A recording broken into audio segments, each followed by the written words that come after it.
Boop. Oh my god, I get to start on time for a change. Yay! Ah. Hello and welcome to tonight's episode where we're doing Portal 3 Kingdoms. We um yes, Portal 3 Kingdoms actually does have, I believe it's Magic's first um at all historically based set. And that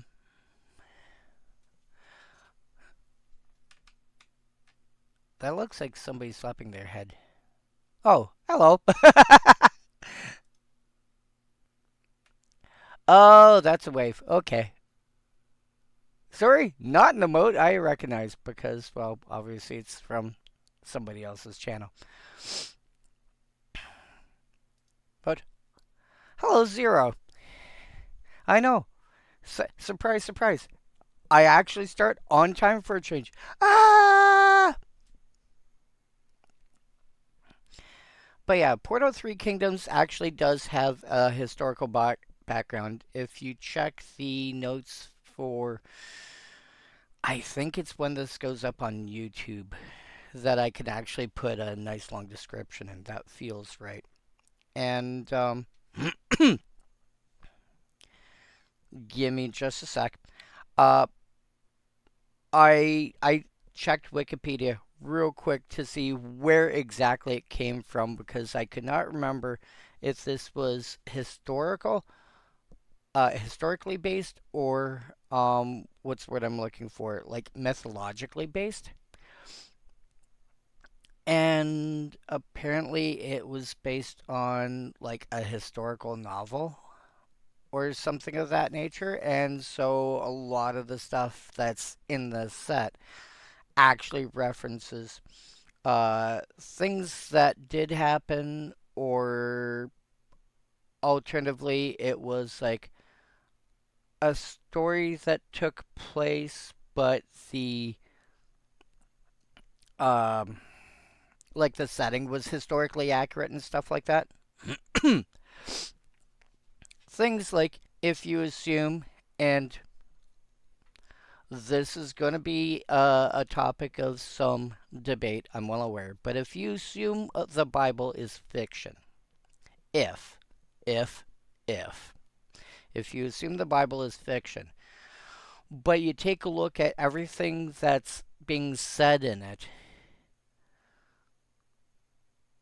and look at it from in terms of like what was actually going on, there is enough scientific um backup to say that, well, yes, this was a person that existed at that time.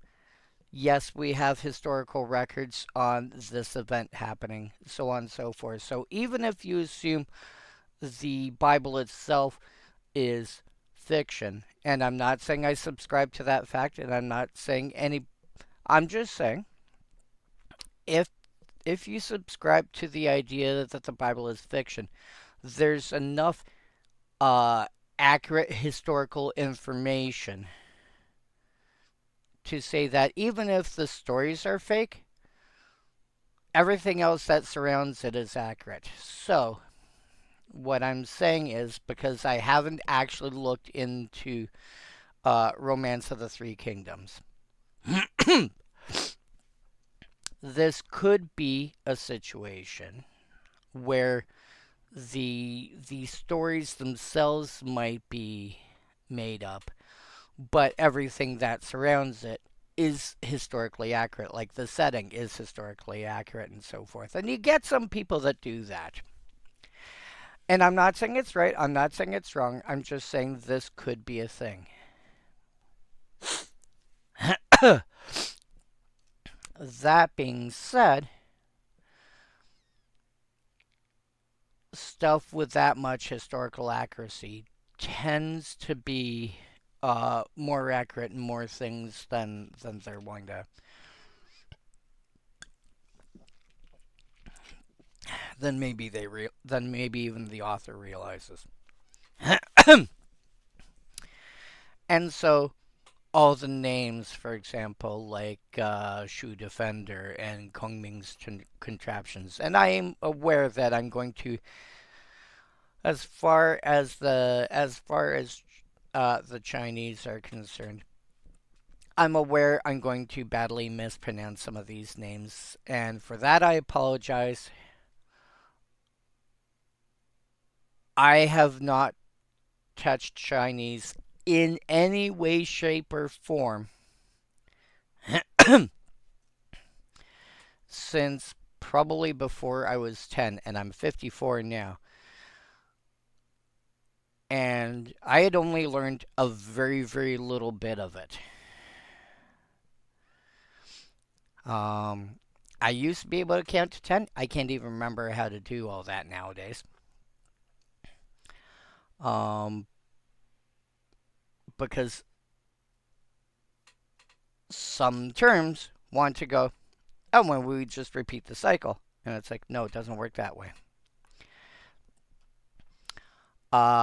So I do apologize. It's not intentional.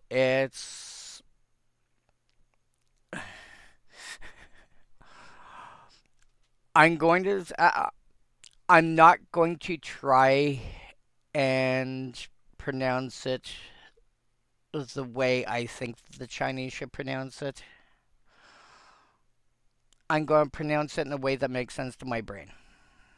And if it's wrong, I apologize. I deeply apologize. You're literally talking to somebody who doesn't know better. That being said, now that that's out of the way, Zero, you have questions.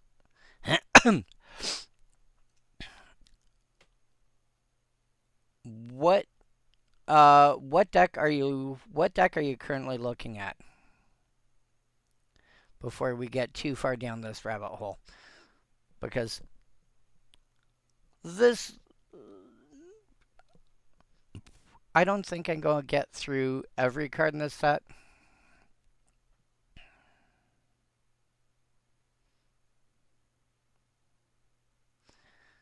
And I don't believe Portal had any cards that had off-color um, abilities.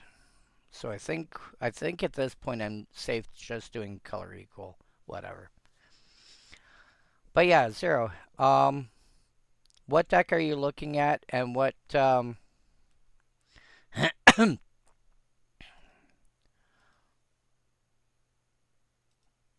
kind of cards are you looking for? Like, have you figured out? I'm trying to build Izzet artifacts that doesn't just care about specific artifacts, it just wants lots on the field. Oh! Okay. Um, then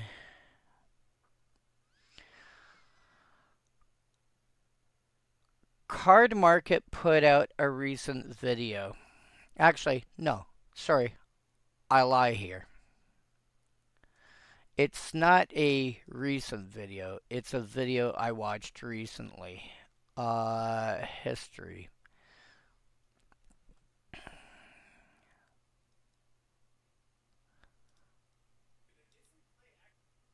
This. This was 2 years ago. Um, and I'll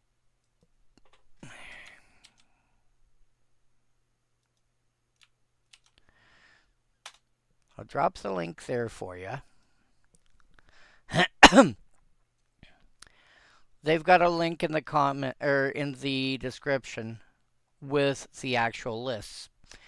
And they had the three regular people that you normally see, and they had Spice 8 Rack. And Spice was building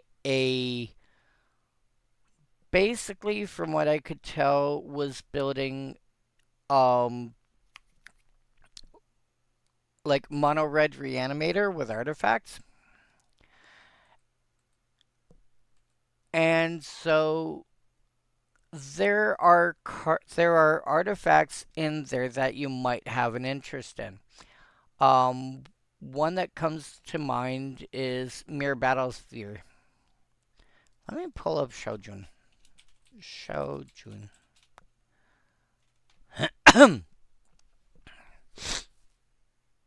Oh, okay. Yeah, so you just want a bunch of artifacts. Um, you might want to look into Spice's list. Uh, he ran Slowbad as his general. You might want to look into the list of artifacts that he was using because he ran, for example, Mirror Battlesphere. Um, which it's you can ignore the combat part of this completely for the sake of for the purposes of your deck. It comes into play. It's an artifact creature. It brings along 4 tokens. So in doing so, you end up with 5 artifacts coming into play for 7 mana. Rope Dart, the Rope Dart ability just cares that you have untapped artifacts. It doesn't care what they are. So therefore, anything that does, yep, which is not a bad rate. Let's be honest. 5 artifacts for 7 mana is actually pretty decent. Um, you also may want to look into cards that create multiple treasure tokens, for example. Big Score is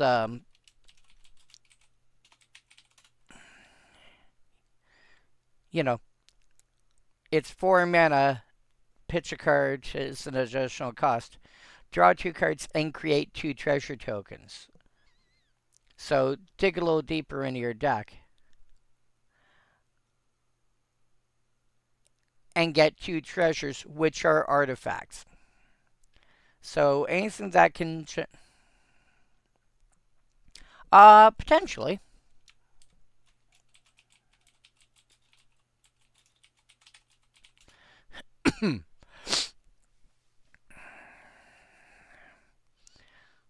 What's the actual ability? 1 damage to each opponent. Put 2, then each player creates X treasures.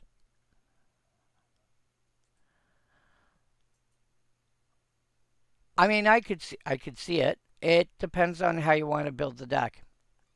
Um, but that seems not an unreasonable start.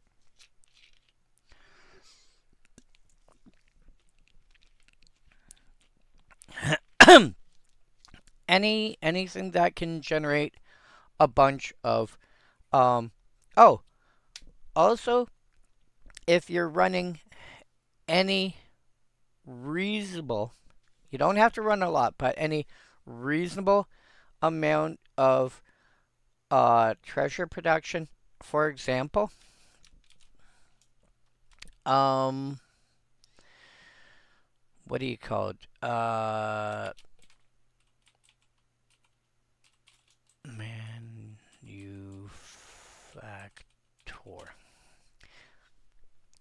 If you're creating a reasonable amount of clues, foods, or treasures, yeah, um, don't be afraid to add Academy Manufactor to suddenly go, well, I've got, let's say, 10 cards that produce clue or food or treasure. You have this. Um,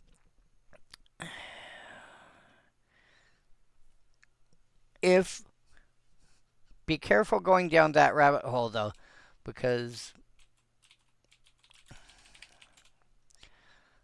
for decks that I'm building that are just commons, Magnifying Glass is great because it's a mana rock that can, yes, it can draw me cards, but it's like, it's 6 mana to draw an extra card because 4 tap to make the clue token, and then 2 more mana to crack the clue token to draw a card. So I'm paying 6 mana and tap to draw a card. When you're playing with just commons, this is acceptable. Especially if you're in a color that doesn't really draw cards very well, like white, for example. You can draw cards in white, but it's usually got to be attached to something else.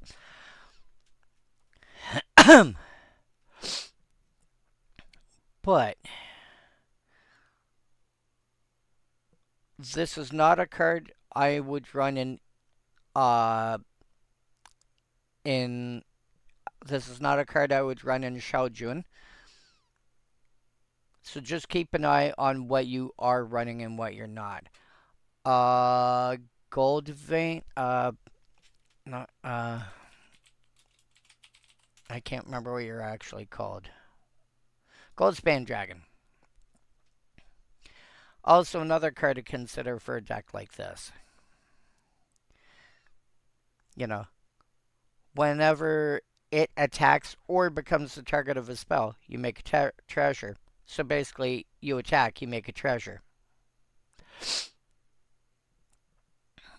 You're playing red and blue, so being able to copy it, even if it's just until end of turn, you can end up generating a decent amount of treasure that way. You can also look into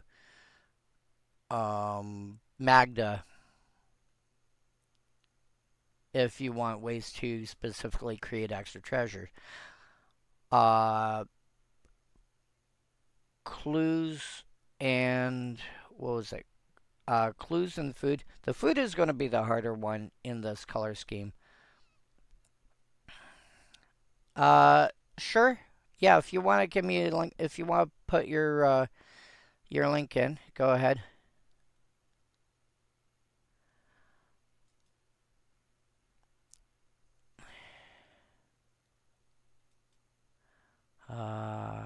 Copy link. Copy link, copy link, copy link. Moxfield. Alright.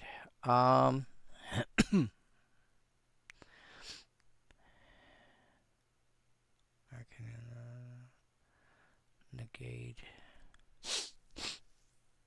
Yeah, Ophidian Eye, I'm surprised how much Ophidian Eye is these days. It's like $18 nowadays. Well, 18 on Card Kingdom.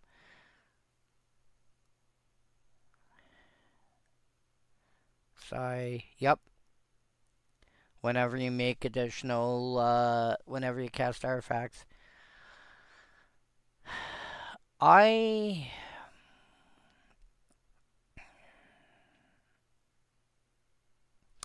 Oh, through Research Craft. That's adorable. Whenever you cast an artifact spell, draw a card and put a chart. That's hilarious. Map tokens. Yep. Map tokens are also a thing.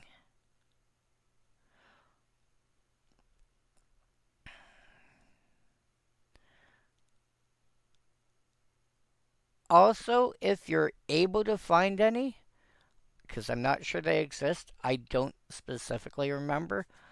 It's primarily mechanic aimed towards Selesnya, but see if you can find anything for populate.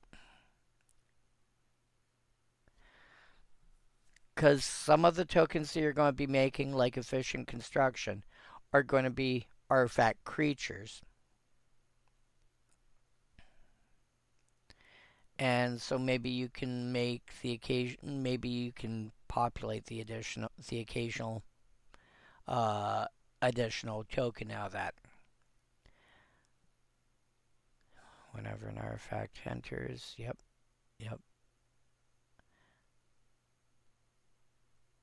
Yeah, and Ingenious Artillerist, you would get out of Mere Battlesphere, you get 8 power worth of creature and 5 damage. Triplicate Titan is also nice. Basically, anything that's along the lines of Worm Coil Engine, especially if you've got a way to sack it and recur it somehow, um, you can. I guess the first question is how much do you care about casting them versus them just coming into play?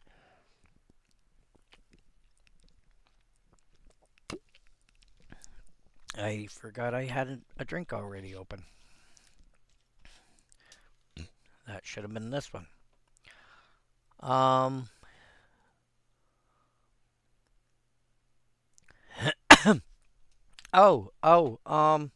what do you call it? Um, Brass knuckles. I mean, to be fair, I haven't got to the artifacts yet. Yep. Yeah, City on Fire is going to be. I'm surprised City on Fire is relatively inexpensive. Malcolm. Whenever another.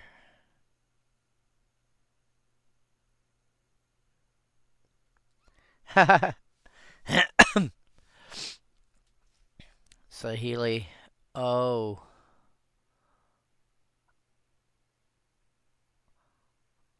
Oh no. Could you accidentally throw in a Splinter Twin combo? There's the.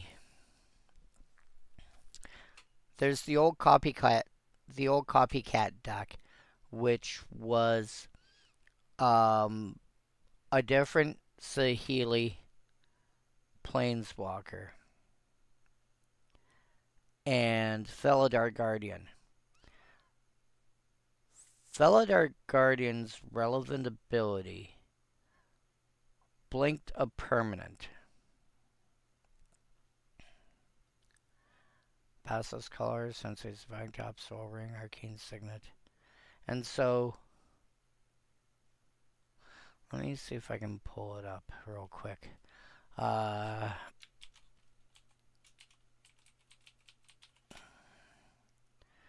It was this one. Sahili Rai herself. -2. You make a token that's a copy of target artifact or creature you control, except it's an artifact in addition to its types. That part doesn't matter for the sake of what I'm talking about.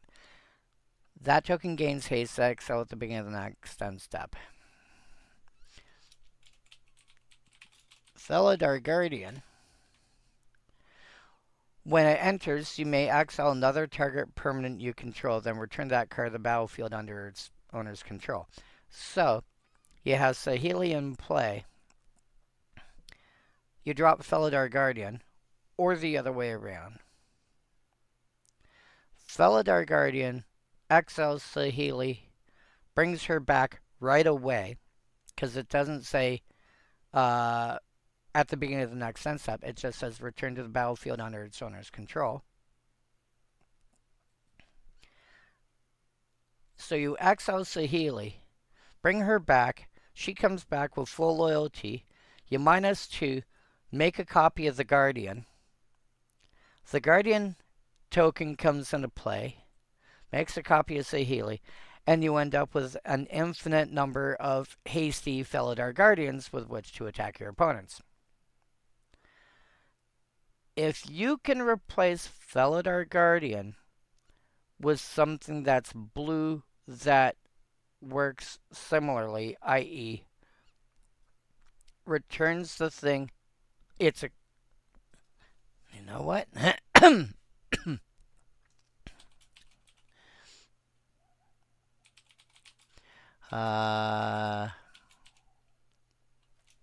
Maybe. Displacer Kitten. Exile trigger. No. Because that triggers when you cast a non-creature spell. You need a enter the battlefield ability. So, right result for this, but the wrong trigger.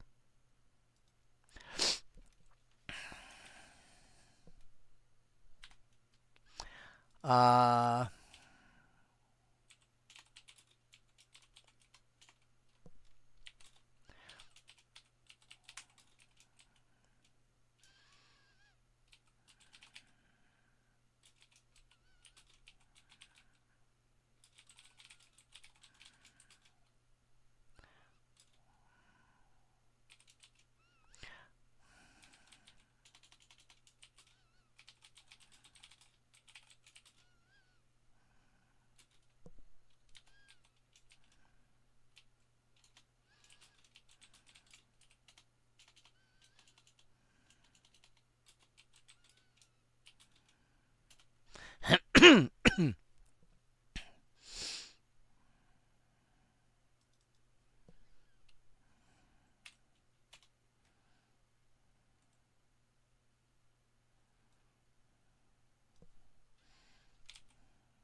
Alright. Axel, excellence, and sorcery.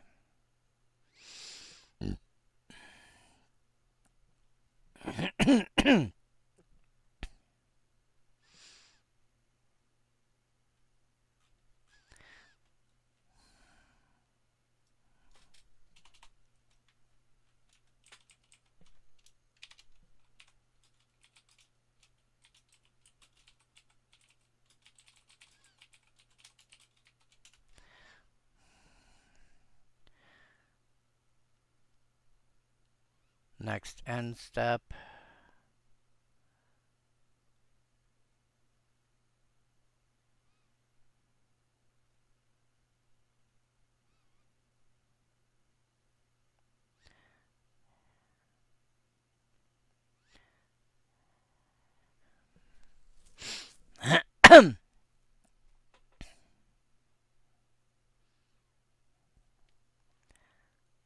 End step.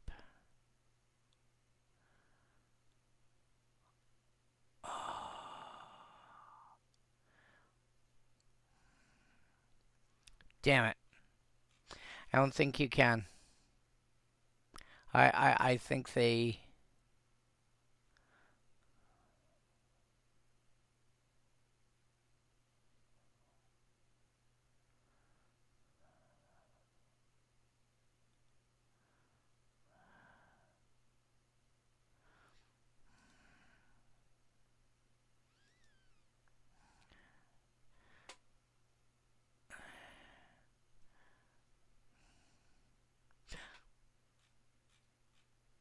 Wait.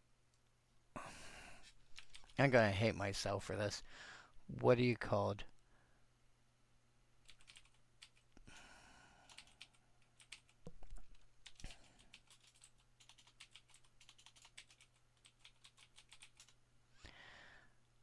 Exile this creature, then return.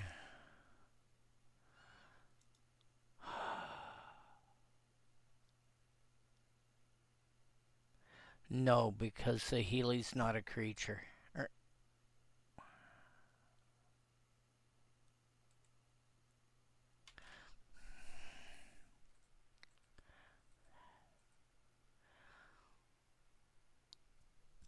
You know, you could check. You could check EDH rec, which um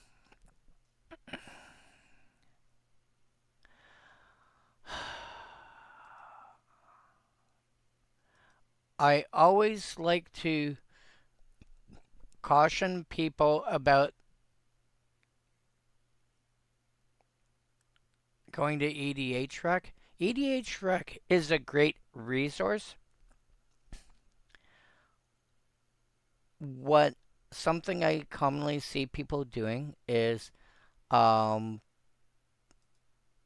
I want a commander. Let's say I take a Traxa, and they will grab, you know, basically the top 100-ish cards on this list, copy it and paste it into a deck list and go, okay, that's what I'm going to play. and not pay attention to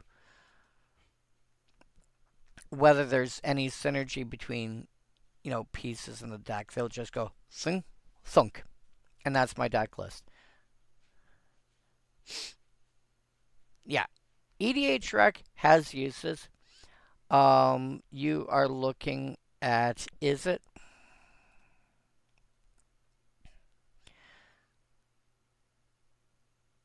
So, hey Holly,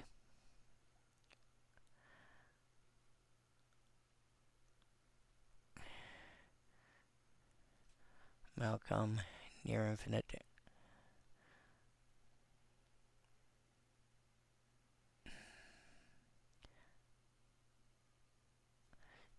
Oh, there you go. Dual Caster Mage and Ghostly Flicker would do it. Um,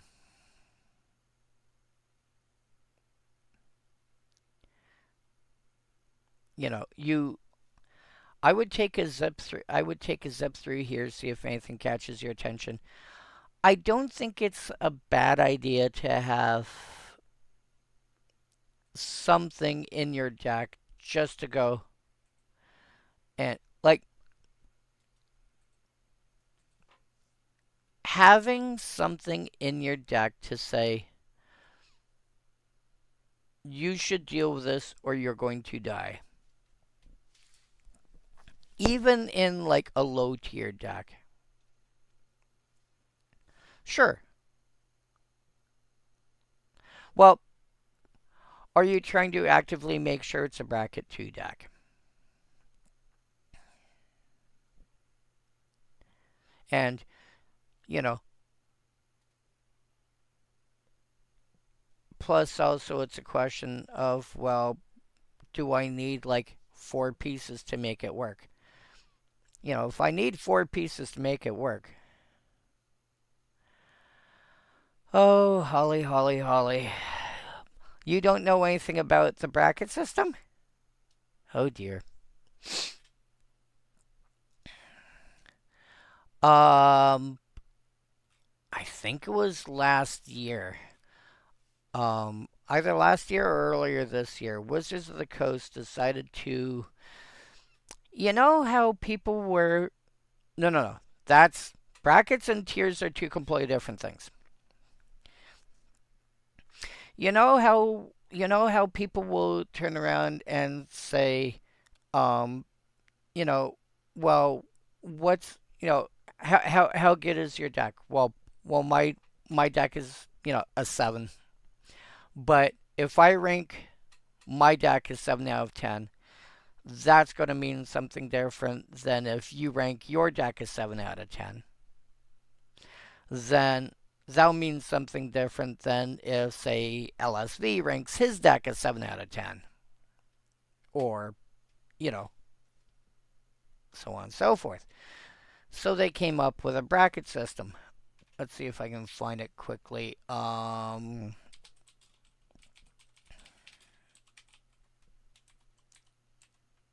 Brackets. All right.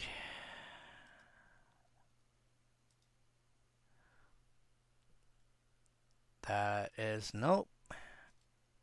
Open image, new tab. There we go.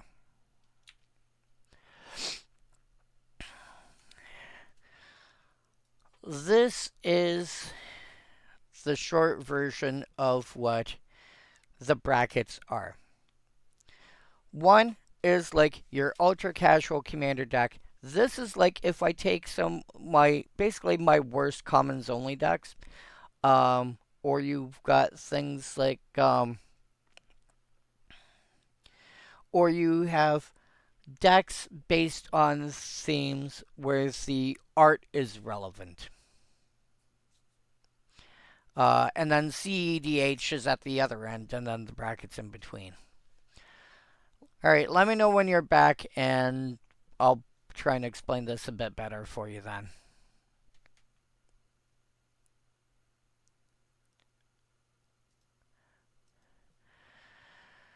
All right.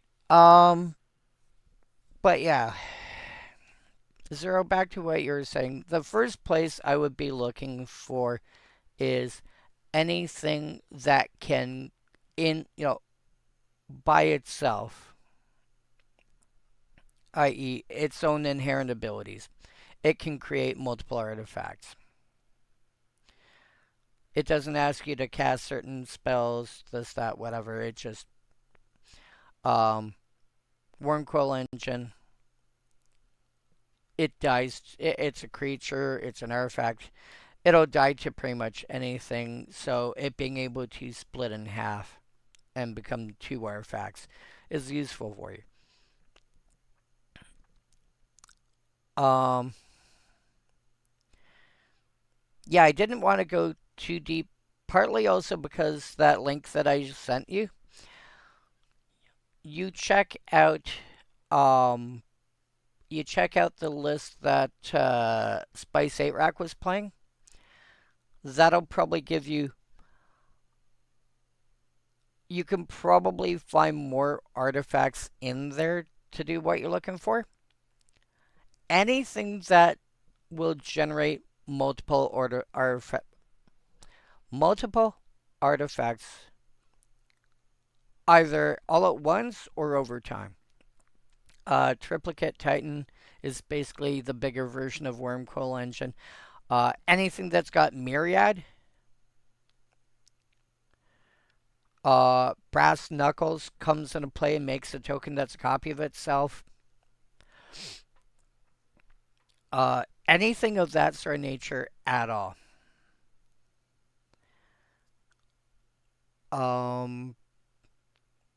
This is also why I brought up cards like Big Score because, yes, you get less expensive versions of it, but they make one token. Big Score makes two tokens, which is something a little more what you're looking for. You're probably willing to pay a little extra mana just to get the extra tokens out of it. um, Anything that lets you, I mean, hell, you have Mirror Battlesphere.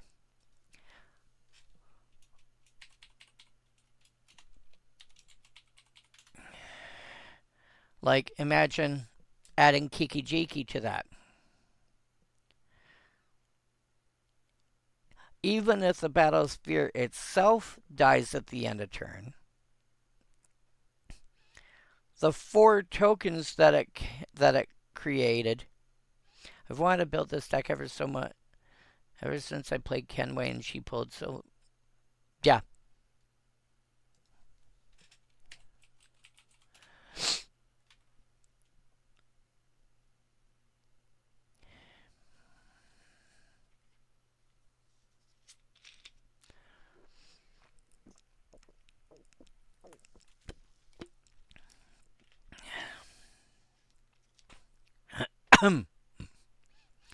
Man, it's a shame you can't put both Kenways on the same deck. Well, you could. You just have to run 4 colors.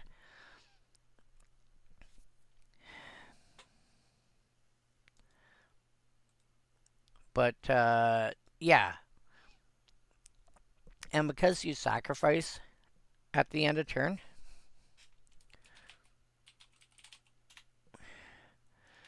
Triplicate Titan, when it dies, you make your 3 tokens. So Kiki Jiki plus Triplicate Titan, you have Triplicate Titan in play, you make a copy of it. You do the thing, you sack the original, you get the 3 tokens out of it. Do it again next turn. Do it again next turn.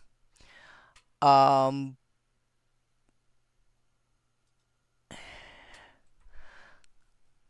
would be careful about going down that route though, because going down that route could lead you very easy into something like this, which is my, Teamer Splinter Twin, which to be fair, I don't have a lot of green in this deck. This is heavily on red and blue. So you could end up turning it into Splinter Twin if you're not careful.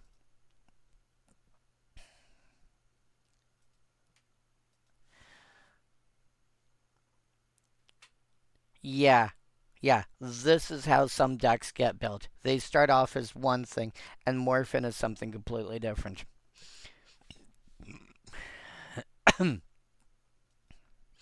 um,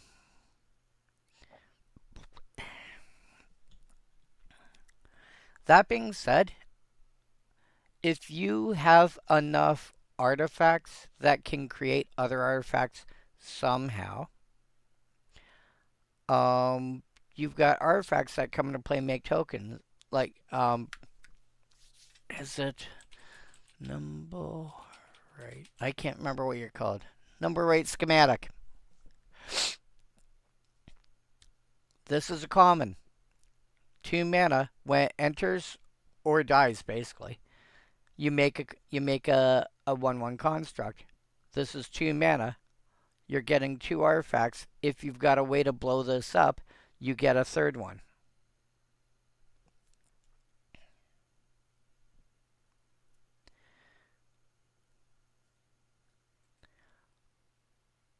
Also, what you can keep an eye out open for is artifact lands. I wouldn't go too heavy into the paint, but running 5 is probably okay. And I just realized I did not Control Shift T. Control Shift T. Was this one? It was this one. I forgot that's where I was looking.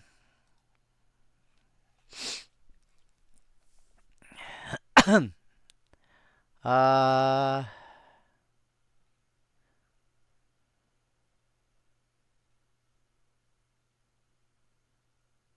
Okay, you've got the Academy Manufacturer. Monument of Endurance. Ideally, you're going to want that to create treasure tokens. Oh, Nuka-Cola Vending Machine. Yeah, that's going to work for what you want.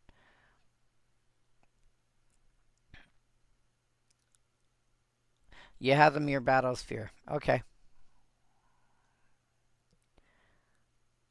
Um,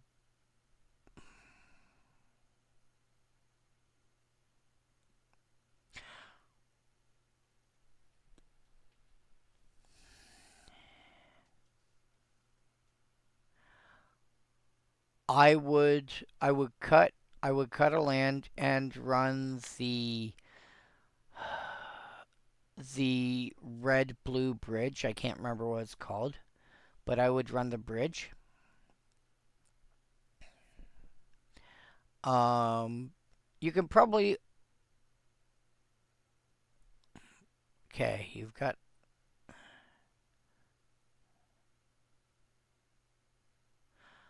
I have 5 artifact lands in my commons only. Sorry, I have 5 artifact lands in my mono blue ramp deck.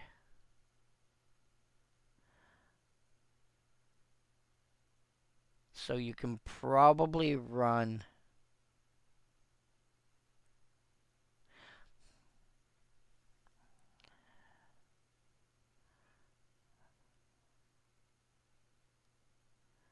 Yeah. I would at least cut one, probably an island for the bridge. I know the fact that it enters tapped, it kind of hurts, but relevant to your deck, it is a land that taps for either color, and it's an artifact.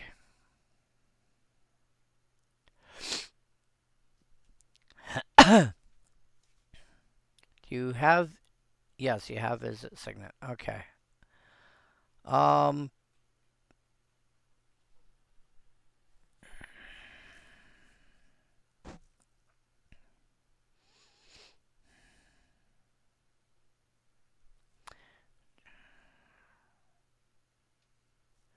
deals damage to an opponent.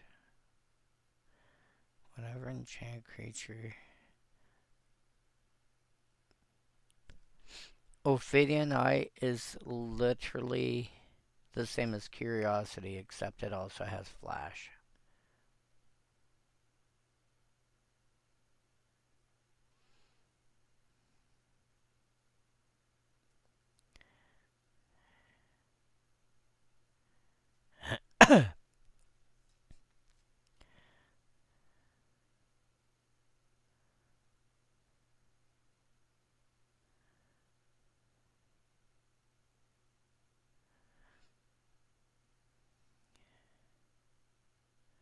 I think what I would do with this deck is I would load it up into something like I have many reasons for liking deck stats. Um, One thing I like about deck stats is I can do things like starting hand. Okay, here's a typical starting hand, or here's a sample starting hand, I should say, for this deck. Let's go to medium. Okay, so what do I tend to play here? Okay, well, turn one, I'm probably playing the campus.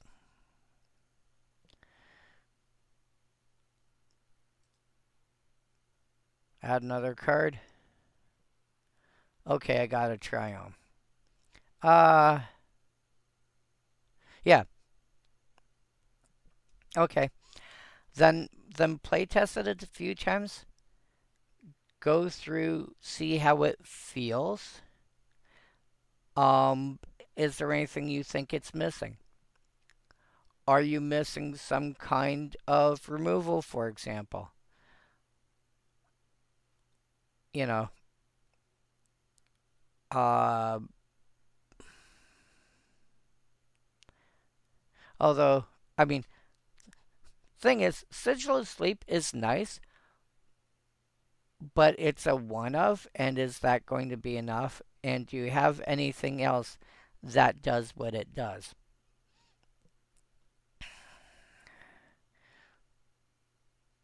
Desynchronization. Okay. Um,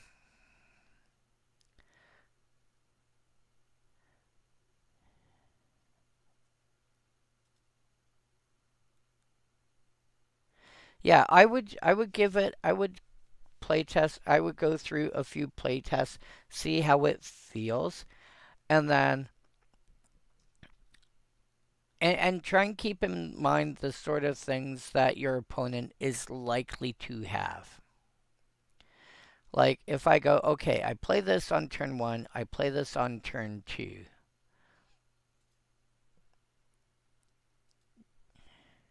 All right. So I have two tap lands. Add another card.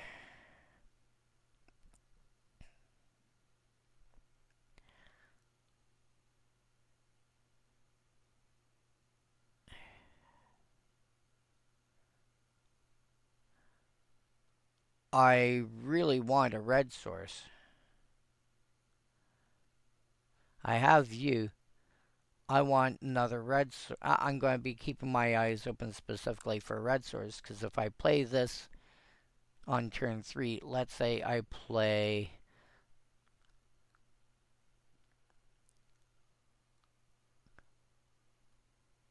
You do blue green, you do blue green. You know what? I'll play this and play that. Which may die. I have to get past three people. But this is turn three. I'm playing a 1/4. It doesn't untap anything. Oh, cool. Ah, if I had played the forest instead, this would have been able to enter untapped.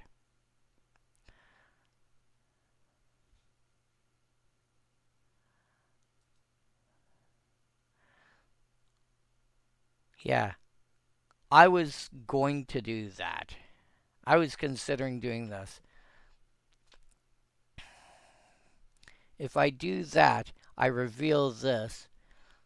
I then put Splinter Twin on Corridor Monitor, and I combo off, unless somebody's got some kind of interaction. This is turn four. Chances are somebody's going to have some kind of interaction with it.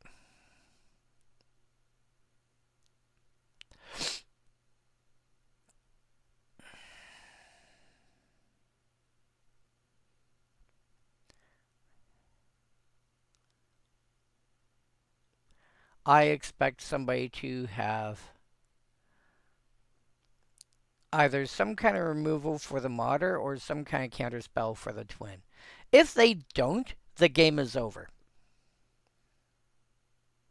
But that's also how this deck is built.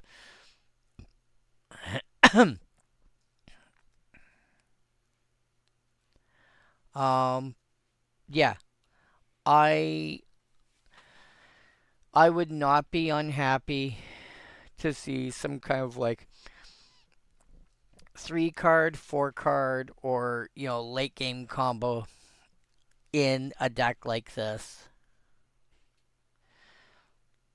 Um,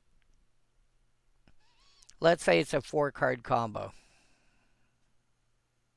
You have a 4 card combo, and you go, hey, by the way, cool, I got all my pieces together, and game's over now. What? Yeah, you let me assemble my combo. If it's going to take you 4 cards to do it,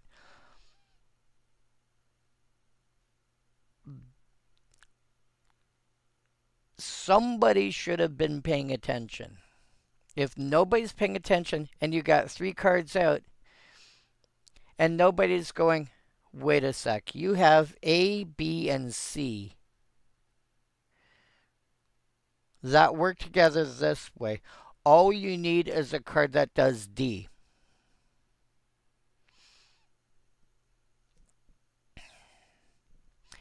If you have 3 other opponents and none of them are no. Oh, see if I can find it. Oh, playtest. There we go. All right, you've got negate in hand, efficient constructions, a 4-drop, desynchronizations, a 4-drop. All right. So,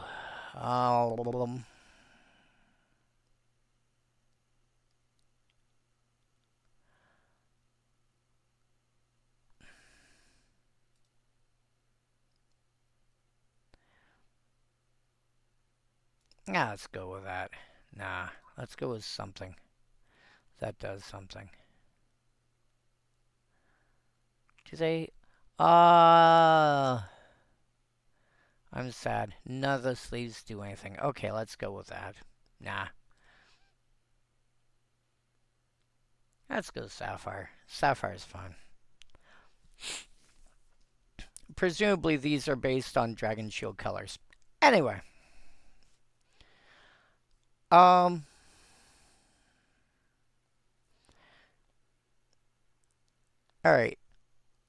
I'm not even going.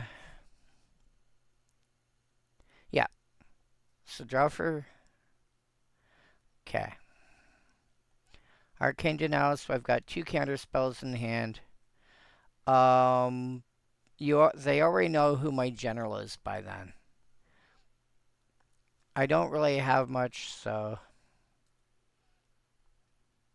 you belong down here. Draw for turn. You enter tapped, tap for blue. Okay. No, I'm going to play you. Draw for turn. So Healy makes. Oh. Turns an artifact into a token copy of something else. Okay, cool. You have to station a 12. None of you are creatures right now. So I'll put you. Whoops, I'll put you here. You are.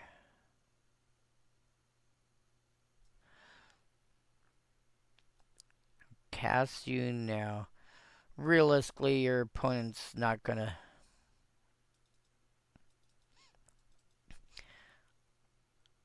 They're probably still not going to interact with us just yet.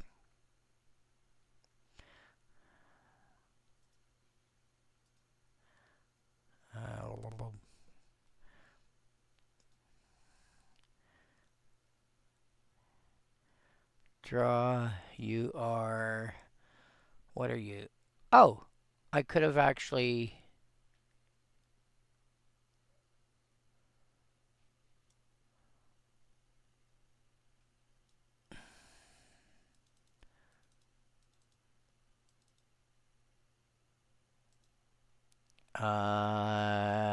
Add counter.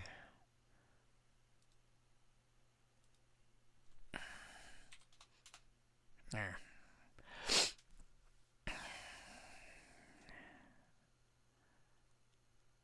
This now will trigger whenever I cast an artifact spell. This is turn 4. This is a land that enters tapped.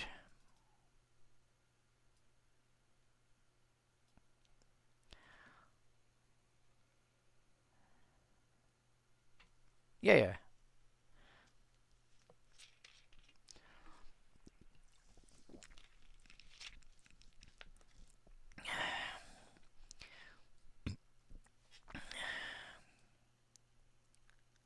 I want to keep these two together. Whoops. The counter spells you really want to hold on to until, like, somebody really does something that you have to worry about. Efficient construction.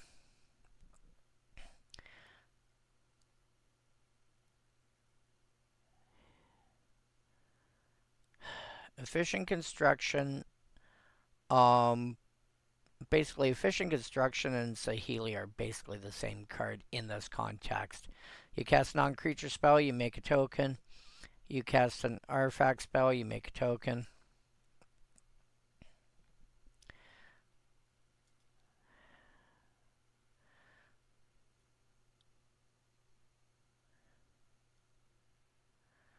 You have 4 mana. It is not unreasonable that you'll be casting Arcane Denial or Negate soon.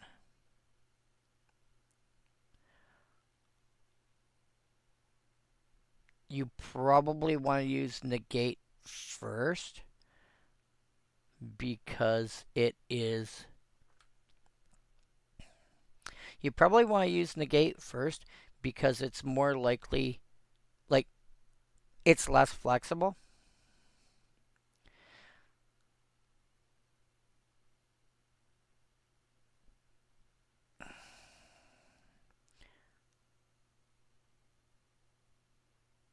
You get...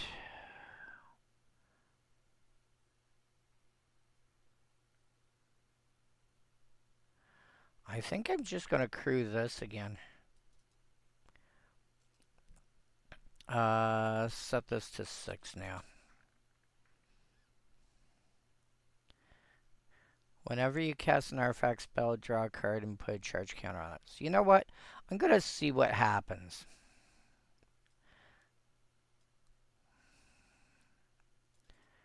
You and you add a counter and draw a card. Cool. Drew another island.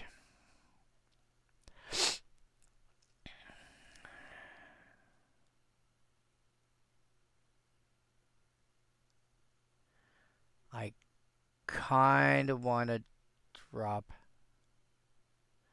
Saheeli now. Saheeli or... No, let's cast Saheeli.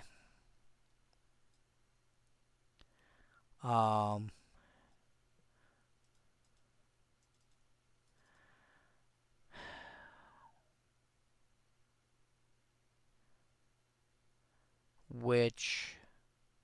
Something is likely to get blown up soon.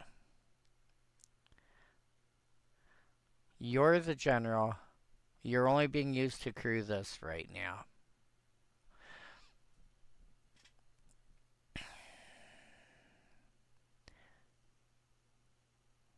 Yeah. Probably do that. Whoops. Saheeli.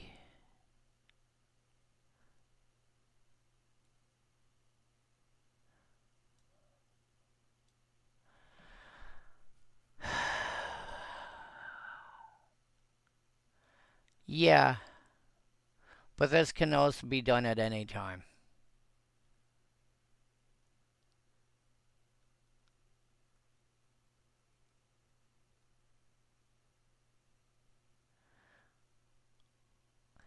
I think if somebody's gonna try and blow up a thing, it's probably the cr- probably the craft. I would assume this ends up getting blown up.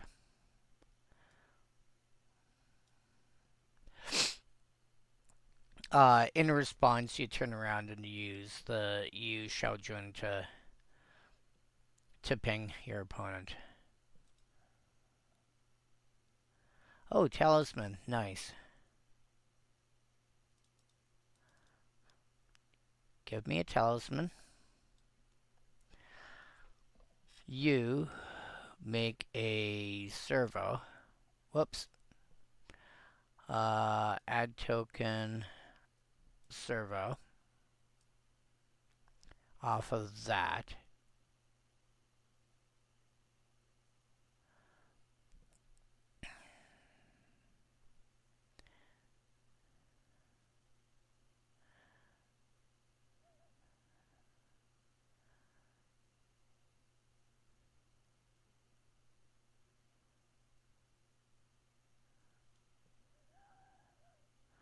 One, two, three, four.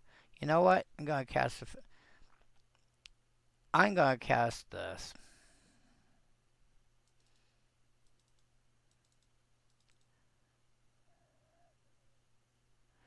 which gave me. Whoops. Give me another servo. Which is now I've got two of those.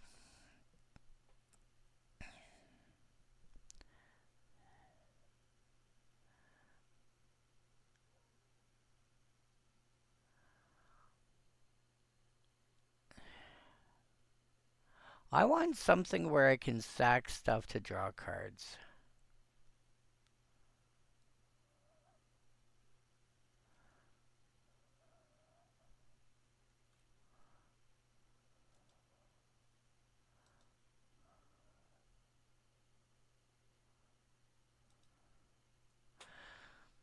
I want something in here where I can sack stuff because it seems you can make a decent amount of tokens.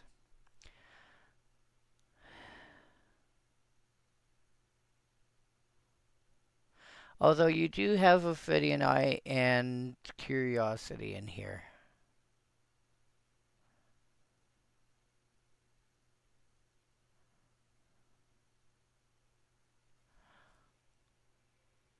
I want more ways to draw cards in this deck. That's how it feels to me. And it could just be that one playthrough, but that's how it feels to me. I want more ways to draw cards. Oh, you've also got Psy. Tandem Lookout, people keep talking about.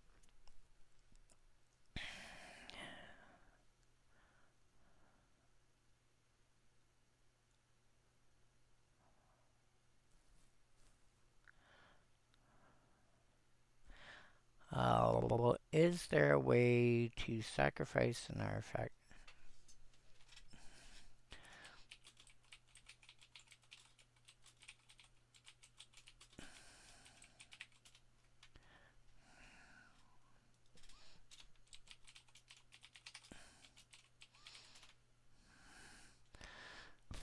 Sort by color.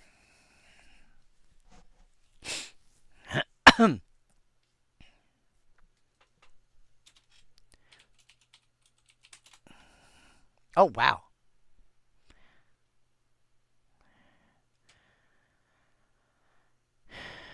Clancrafter. Sage of Latinum is nice. Sage of Latinum largely does what I'm looking for. Or Clancrafter.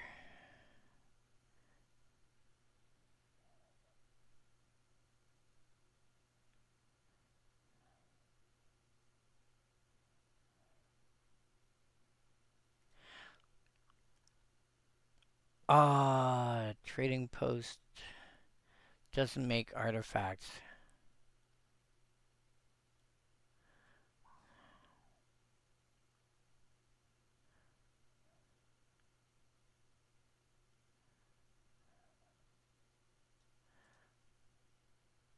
It's also ferret. Whenever a non-token artifact you control. Oh, a non-token. Okay.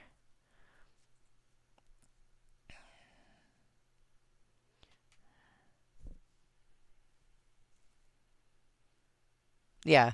So you have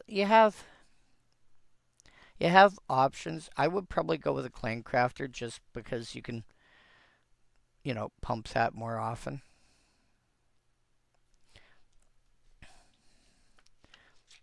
Also, then being able to turn around and make her into a threat on her own.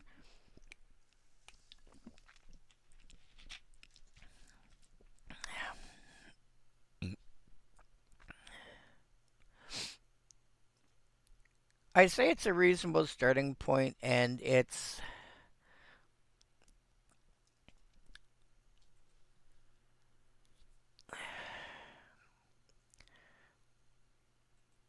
there.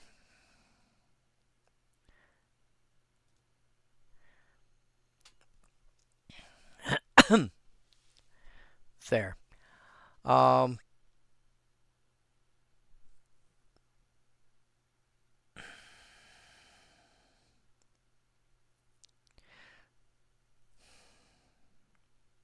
so maybe what you want is a little bit more cantripping stuff in there to get started.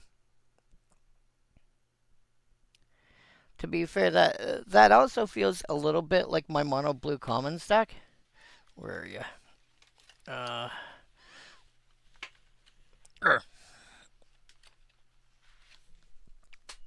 there. Because this thing, it's like, um, once I hit 3 lands, everything starts coming online, but sometimes it's a matter of getting to that third land.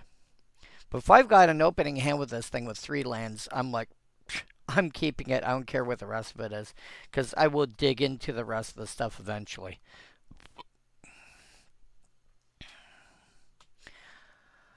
Anywho, but yeah, that's my feedback as things stand so far. Um,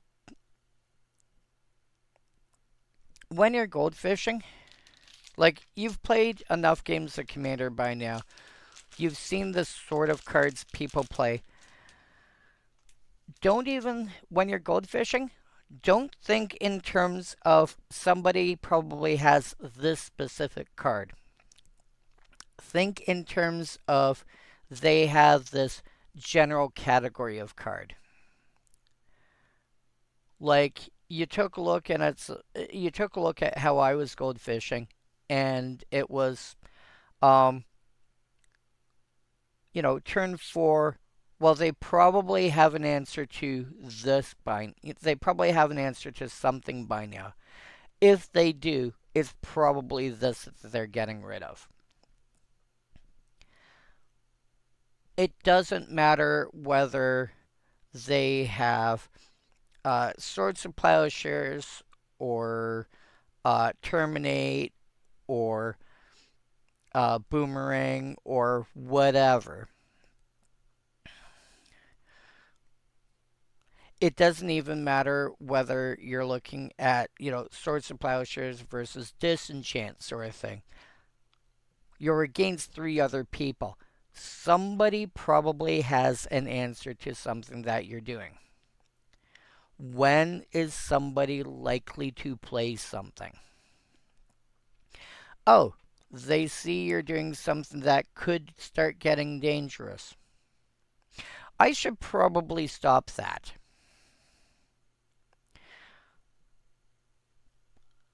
And for the most part, gold fishing, that is probably like the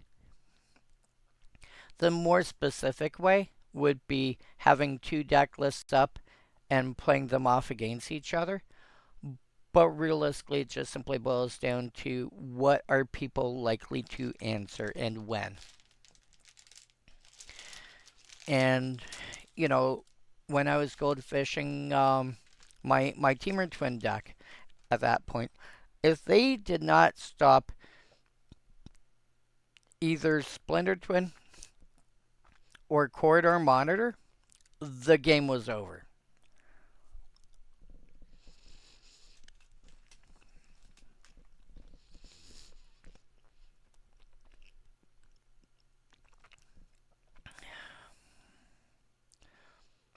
But chances are, especially since Corridor Monitor is an artifact creature, it's two categories that are really easy to deal with.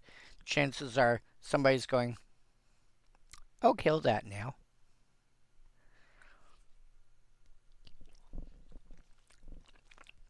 But hopefully that's useful to you.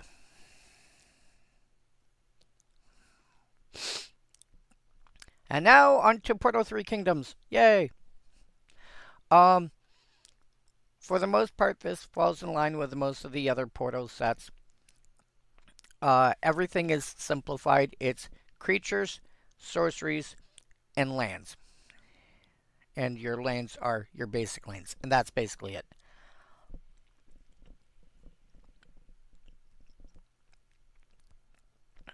So, the one thing that's interesting in Portal 3 Kingdoms, because it's historically based, you don't have fantastical creatures that have got flying. Because what creatures existed in.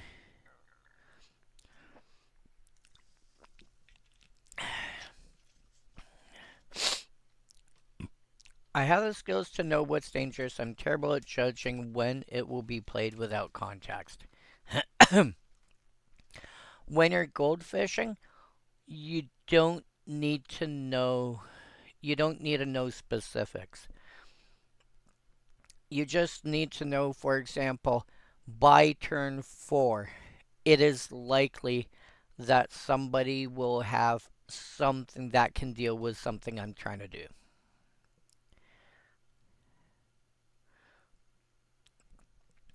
Just think about the games that you've played recently. And, you know, how long does it take until somebody is playing an answer to one of the cards that are being played?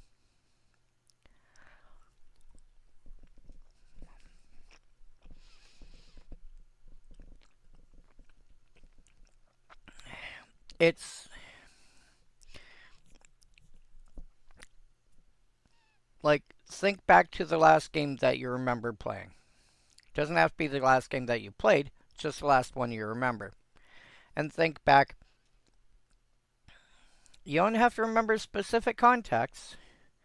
Just, okay, somebody played a card on turn 3, and by the time it got to that player's turn again, it was already off the board. Or it was shut down somehow.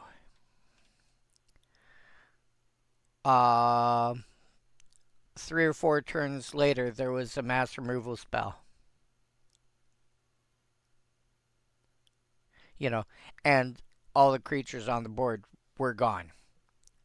Anything else? Yeah, artifacts too, for that matter.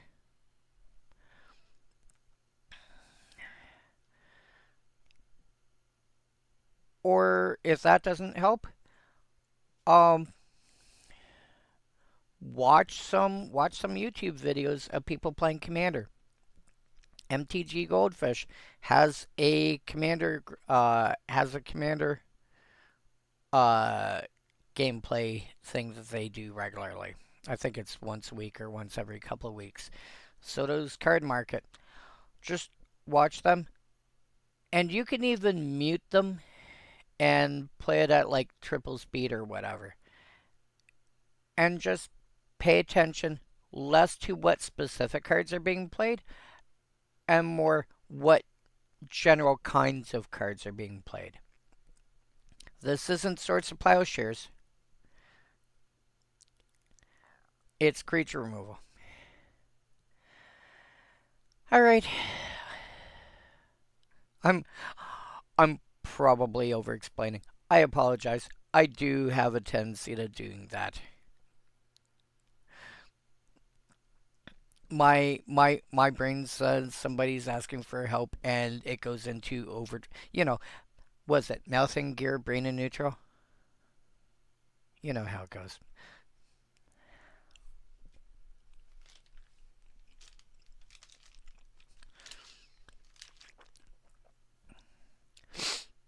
Anyway, um but yeah, since Portal 3 Kingdoms didn't have any fantastical creatures to deal with, there's no real life creatures that can support, and this would have been around, I'm going to presume, because I don't know the actual historical context, but I'm going to presume, like, say, 1000 AD. We don't have anything that can support a human's weight that can fly.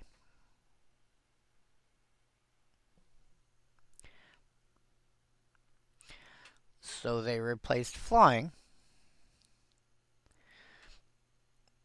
I don't think Dumbo even existed 1,000 years ago. Also, welcome back, Holly. Um, so they replaced flying with horsemanship. So anything that has horsemanship, like Shu Elite Companions,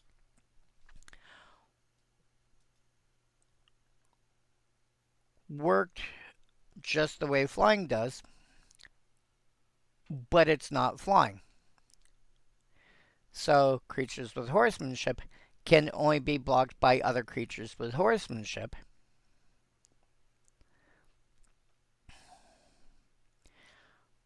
But because it's not flying, stuff that interacts with flying doesn't interact with horsemanship.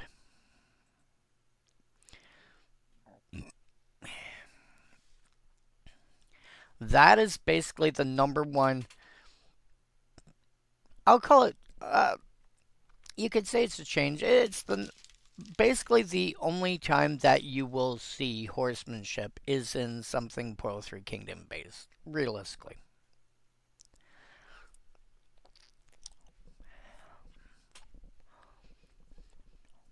Oh yeah, and Holly, before I forget,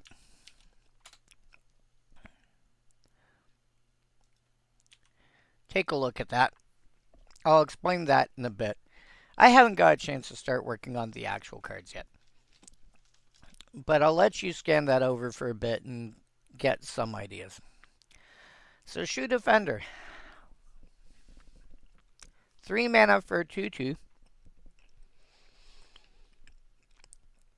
Whenever it blocks, it gets +0/+2 till end of turn. Again, it's when it blocks, not when it blocks a creature. That is wording to keep in mind because if it was whenever it blocks a creature, if it gets the ability to block more than one creature,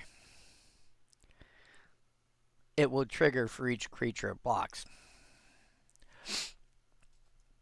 So this really ends up having to be in combat multiple times to be able to keep getting an extra boost. So somebody's attacking into you and they get like 6 combat steps.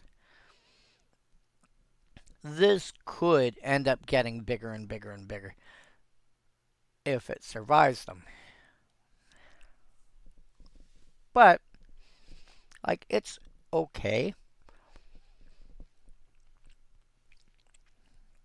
But in general, I would start off with a 2-4 to begin with. Most of the time, a 2-4 is going to be better than Shu Defender.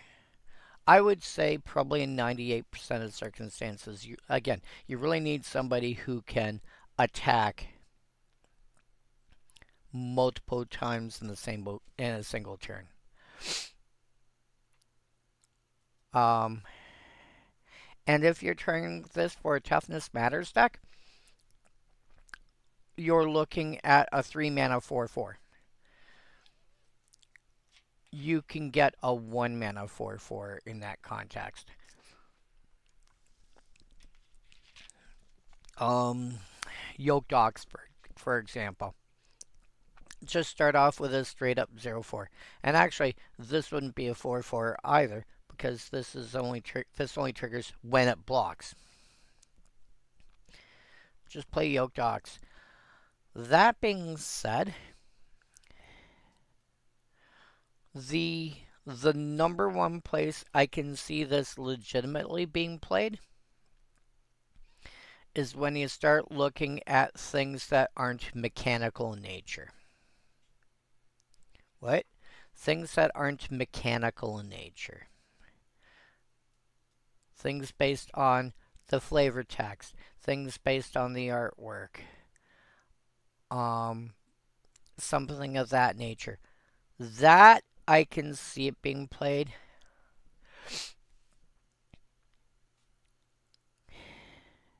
You know, maybe you are looking at a deck where the where names have like two components that rhyme. So Cow, I'm assuming that's how it's pronounced. Again, as I said at the intro, I'm not familiar with Chinese. I haven't touched the language in many decades. I'm I have no clue how it's supposed to be pronounced. I'm going to pronounce stuff the way it makes sense in my brain. If it's wrong, it's not intent. I'm not saying things incorrectly to be insulting to anyone. I just legitimately have no clue and probably should have looked into it first. That being said, it's also a matter of what other people around you are going to pronounce it as.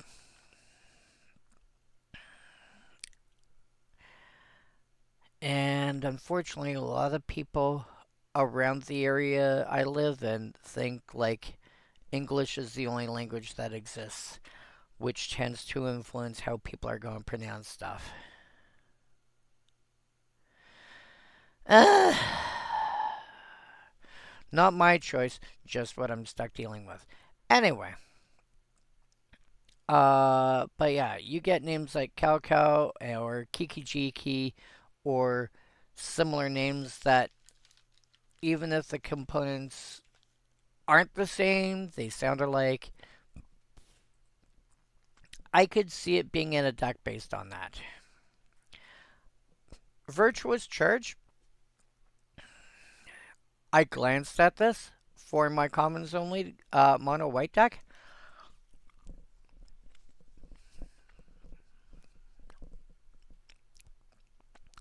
It is a sorcery that gives creatures +1. Creatures you control.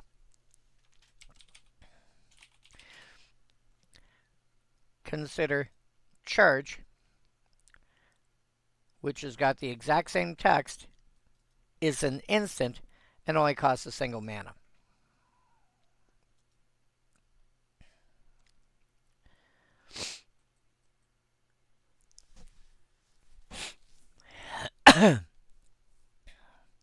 And it's the same rarity. And I pass on Charge because I want to be able to give all my creatures in that deck +2. Or like +1 counters, or, you know. Virtuous Charge, pass. Shoe Grain Caravan, 3 mana for a 2/2 comes and play gains 2 life. Incidentally, this is a soldier that does this, which in the context of Portal 3 Kingdoms makes sense. Um, Again, this is one of those. Life gain is important to my deck, but I'd rather have multiple small instances of life gain. again, a Johnny's Pride Mate sword decks. If you can flicker this, the amount of life that you get, like, let's say you run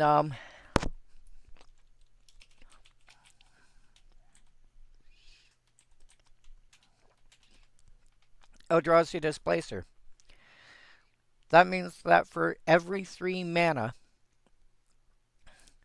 one of which has to be colorless, that you spend flickering this, you're gaining an extra 2 life. So Eldrazi Displacer plus Shu Green Caravan becomes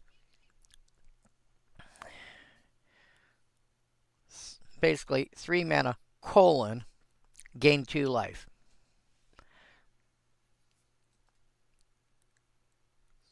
Something like a Johnny's Pride Mate is really going to like that. You would rather gain more life?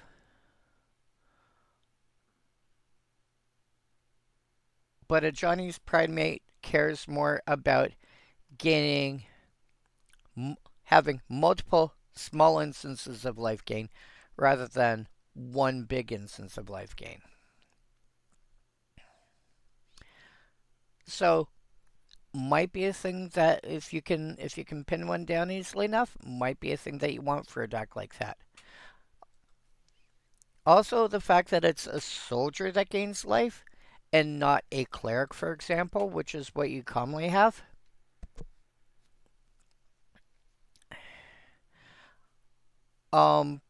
Yeah, this is more if you're playing a soldier tribal deck and you want life gain, you have a way to get there. Misfortune's Gain. This is kind of like the Portal 3 Kingdoms version, or Portal in general version, of Swords of Plowshares. It costs more, and it's a sorcery. Creatures in the Portal sets couldn't regenerate because, to be honest, regeneration is a fairly complicated mechanic. Every creature could die. It's just some of them had things that triggered when they died.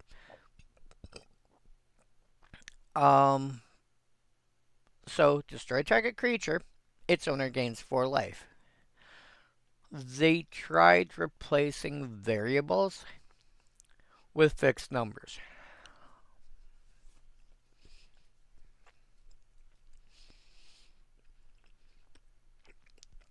You're often spending Misfortune's Gain on a reasonably sized creature in the first place.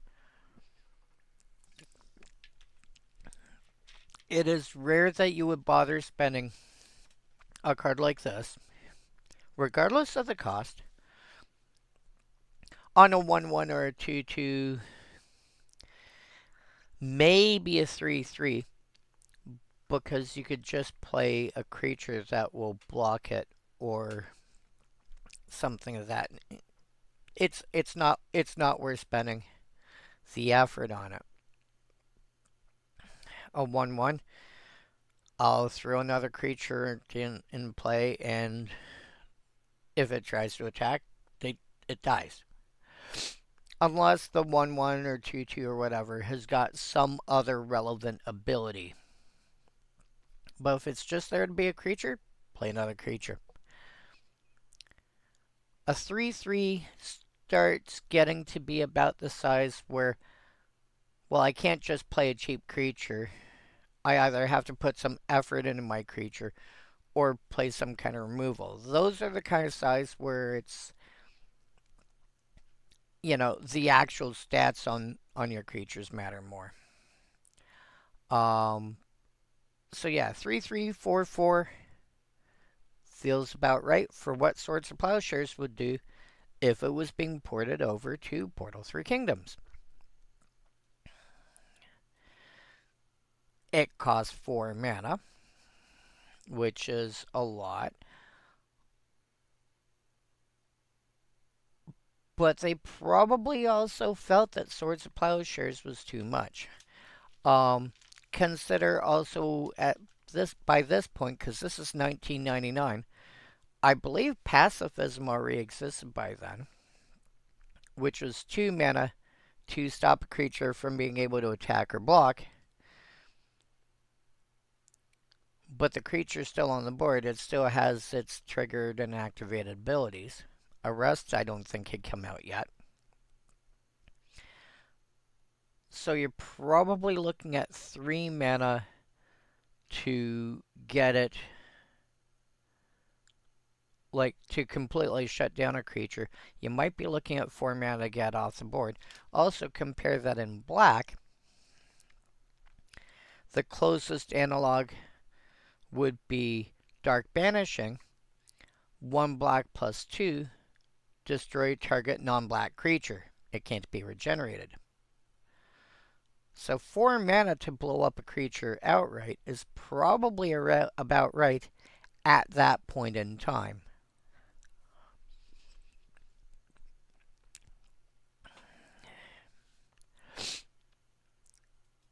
So that's probably why this costs what it did. Its owner gains 4 life. It is possible. There are ways to turn around and use this life gain against your opponent. You could do some convoluted stuff.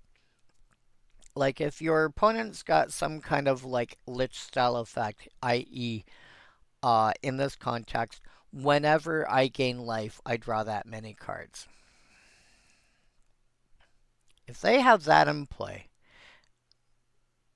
well, False Cure is one option.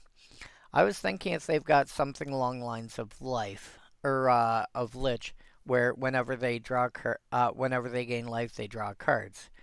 And then you've got an effect along the lines of Shieldred the Apocalypse.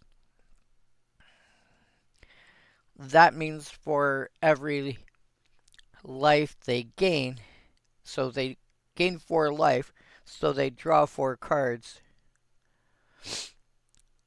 so they get burned for 8.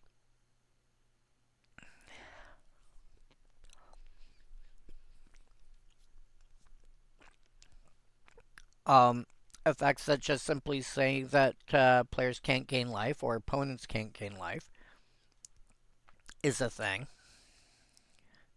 So there are ways to make this more. I just realized I did not do a thing that I normally do at the start of my 1, 2, and 3. I can't believe I forgot this. 1, 2, 3. I almost always have those posted at the start of my stream, and I completely forgot to do that today. Oh well. So there are ways to use that life gain against someone.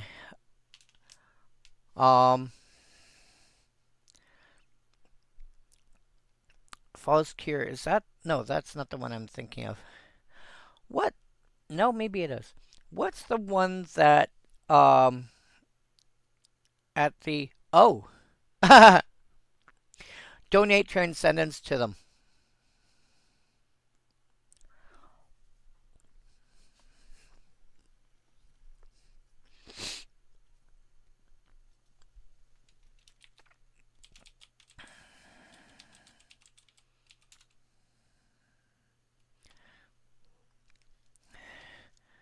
Whenever you have 20 life or more, you lose the game.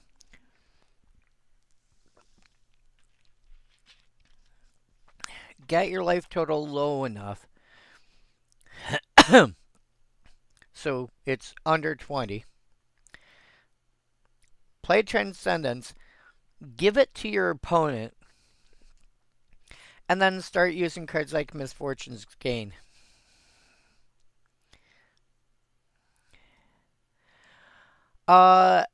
Alert Shoe Infantry. Alert Shoe Infantry.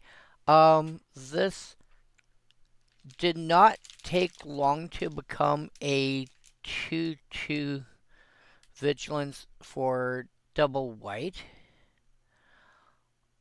I think you can get 2 power. I know you can get 1 white, 1 other for 1/2 flying vigilance.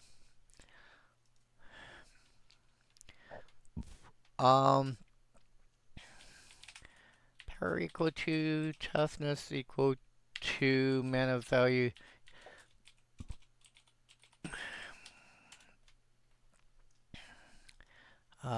Release date. And then, nope, ascending.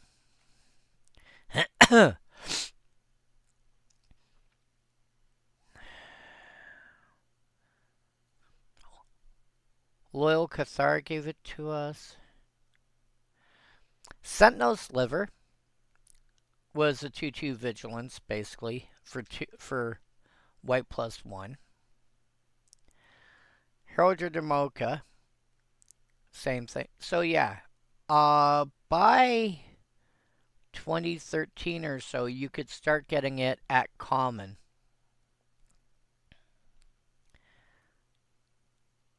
And occasionally with some other kicker in. Like Expedition Healer had lifelink as long as you control another cleric. So if you had 2 of these in play, they were 2/2 vigilance lifelink for 2 mana.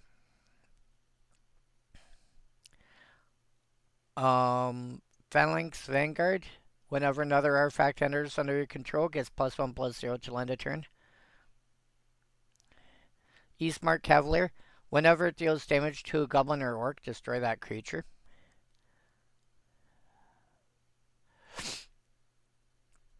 Because getting a 2/2 vigilance for 2 with some other ability at higher rarities is relatively easy. Fear of Surveillance. Whenever it attacks, surveil 1. So this is why I'm specifically looking at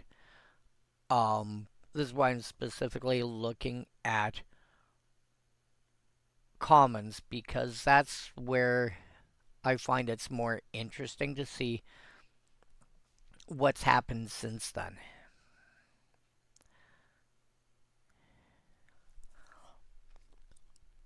But yeah.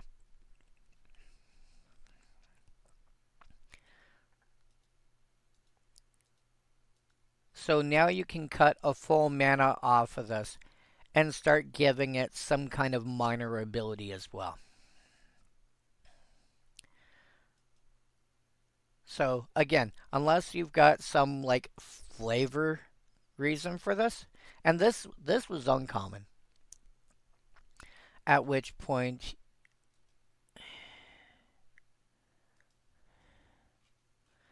if you're looking at uncommons, Vanguard of Brimaz had a heroic trigger for gaining, for putting tokens into play. Steward of Solidarity didn't have vigilance itself, but made vigilance tokens. That's cute.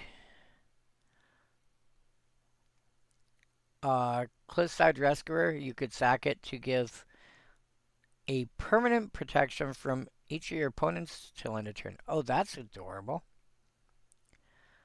Thunderous Orator, when it attacks, it gains keywords based on what you've already got in play. Shire Sheriff, when it enters, you can sack a token. If you do, exile one of your opponent's creatures until their sheriff leaves the.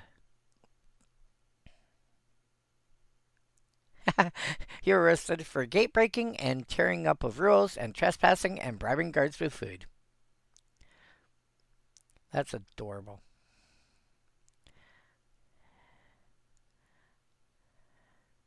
Yeah. So there are better options for this. And I was specifically looking at 2 mana 2/2s with vigilance. You can probably find better than that. Like if you expand to 3 mana and getting a 2/2, or What do we got for a 2/3 with vigilance or what have you? So there are better options.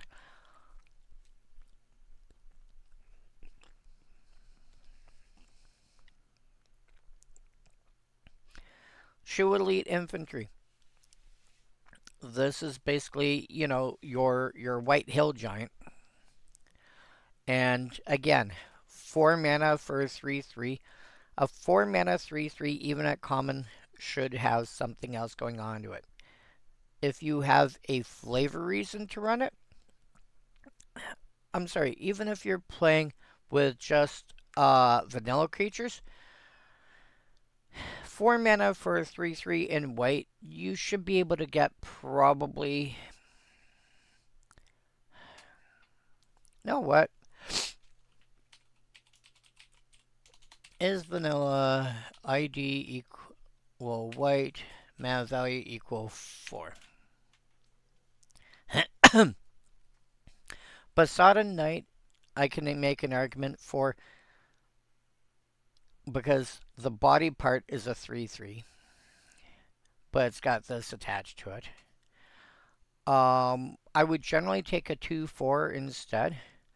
Indomitable Ancients.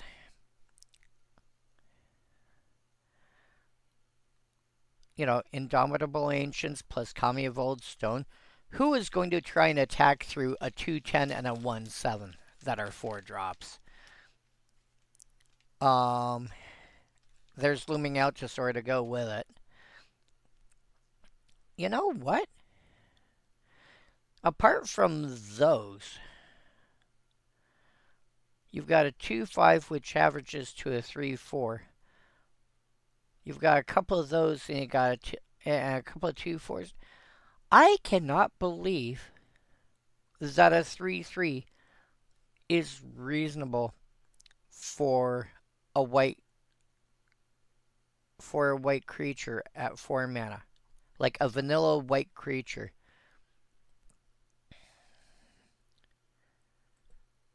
I can't believe that's still reasonable these days. Huh. So maybe if you're playing with white vanilla creatures, maybe it's still an option for you. I would be putting in Indomitable Ancients first because the 2/10 is such a big deal. That averages to like a 6/6.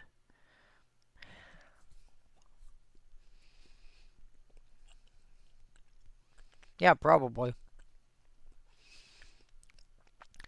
Kongming's Contraptions.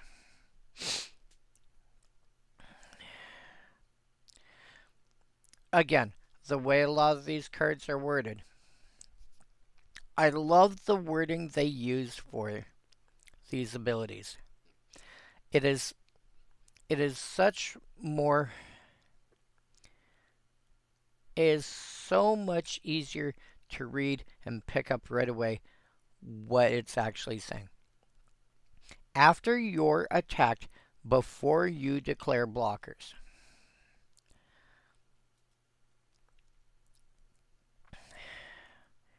This is technically accurate. This is a lot cleaner and a lot easier to understand.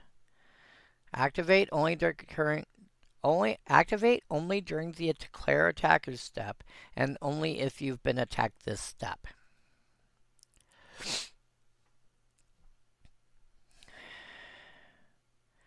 But it does mean that if somebody's attacking multiple people, as long as you are one of them, you can do it. And take a look. This is a 2/4, so averages to a 3/3. Well, yeah, it's Portal 3 Kingdoms. That's a big it's a when you're looking at some of these really old from weird set cards like the Portal sets, which keep in mind they came out in like 90, somewhere between 97 and 2000 and were not initially playable in other formats unless they were literal, like Armageddon, for example, unless they were literal reprints of cards that people already wanted.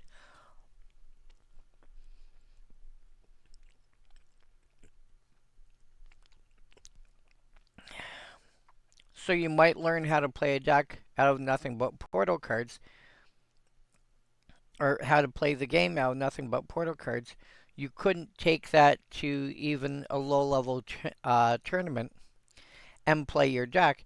You'd have to build a deck from scratch, even if the cards did something identical.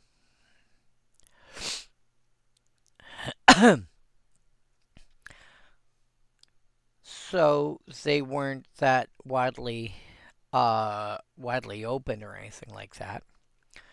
Portal 3 Kingdoms also was less popular here because realistically, Western audiences have less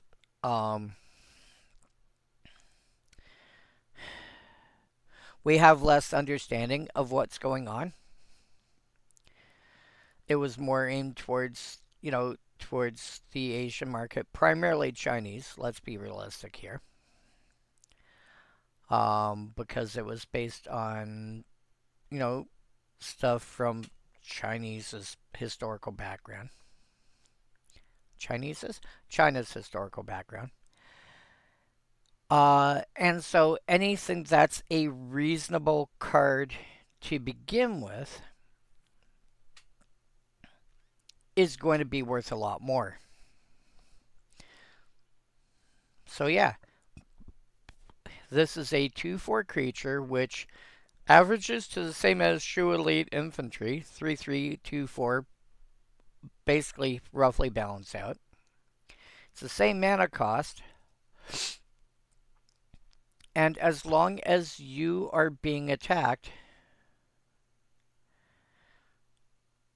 even if the attacking player is attacking more than one person, are you one of them?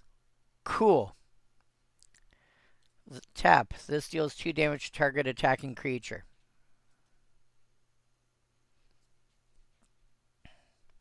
And you go from common to rare. This is a reasonable card. I wouldn't call it a great card, but it's a reasonable card.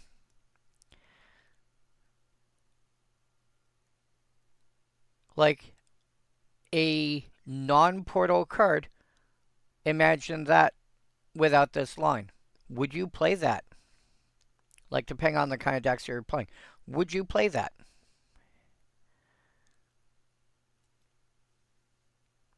Probably.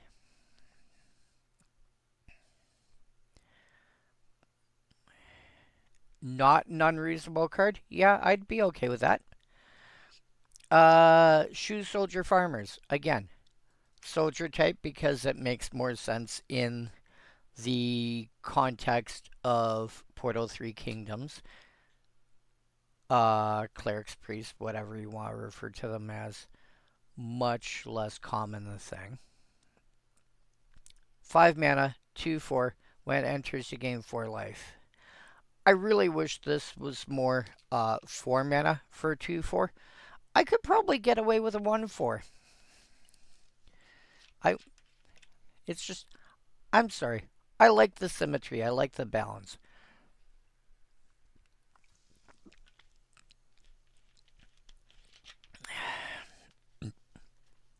Well, we've only seen a couple so far. Because out of the 8 cards that we've done, 2 have been 2/2s. Sorry, 3 have been 2/2s. One's a 3/3, and 2 have been 2/4s. But yeah, Shoe Soldier Farmers, I would probably more put this on the one in to gain a bunch of life at once, rather than a bunch of smaller instances of life gain. So this is more likely to go to a deck that had like Well of Lost Dreams, etc. Something that wants to gain like chunks of life instead of a bunch of small instances. I'd still rather find something else.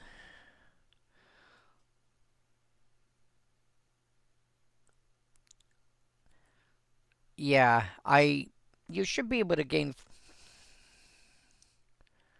No. If I want to gain a bunch of life at once, I want to start off with Lone Missionary. 2 mana for 2/1 comes into play, I gain 4 life. I spend 3 extra mana and all I get is 3 extra toughness.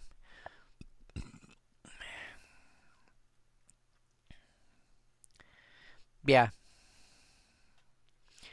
Um, so I'm less interested in this by a long shot. Shoe Foot Soldiers. A 2/3 for 3 mana. Again, as I mentioned last week, keep in mind that this was at the point when Pearled Unicorn was still what they were balancing cards based on, even in white. Um, this is the start of us starting to get better than Pearled Unicorn, which, if you don't remember, 1 white plus 2, exact same mana cost, no abilities for a 2/2. Now we get a 2/3. Nowadays, we could probably get a 2/4 or a 3/3. Possibly with some kind of minor ability attached. But we were starting to get better. And again, would not play this in most decks.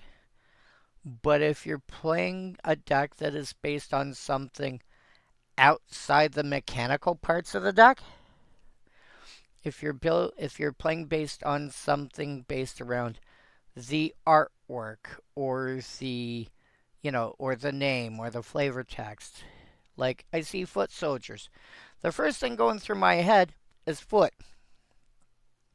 So maybe you're building a deck where everything references a body part. Like Call to Arms or Hand of Cruelty or stuff of that nature. Then sure, this might fit in that deck. And if it's got a flavor reason for being in your deck, go ahead. I am never going to tell somebody this can't go in that deck. Why is this in that deck? Oh, it's there for flavor reasons. Okay, you want to explain that to me? Blah blah blah blah blah blah. Oh. Okay, well in that case, this is a perfect fit. There's more to the game than mechanics. People forget that. Eightfold Maze. Play only after you're attacked before you declare blockers. Destroy target attacking creature. It had to become an instant because it was after you were attacked. 3 mana, destroy target attacking creature. 1 extra mana, destroy any 1 creature. So destroy target creature. They gain 4 life. Can you hold off?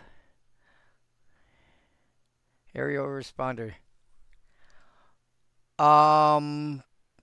Flying, vigilance. Was it lifelink? It's the dwarf, right?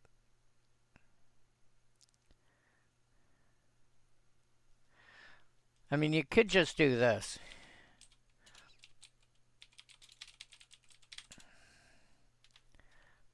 Yeah, lifelink. See? I told you, that's the dwarf. But yeah, Eightfold Maze. Not a terrible card.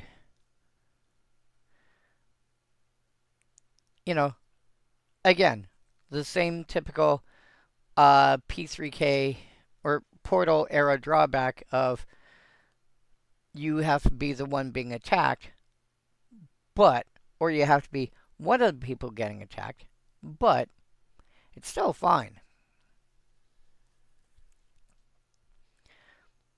And it took it takes a long time for white to get to like destroy target like destroy target creature or exile target creature, basically remove target creature from the board.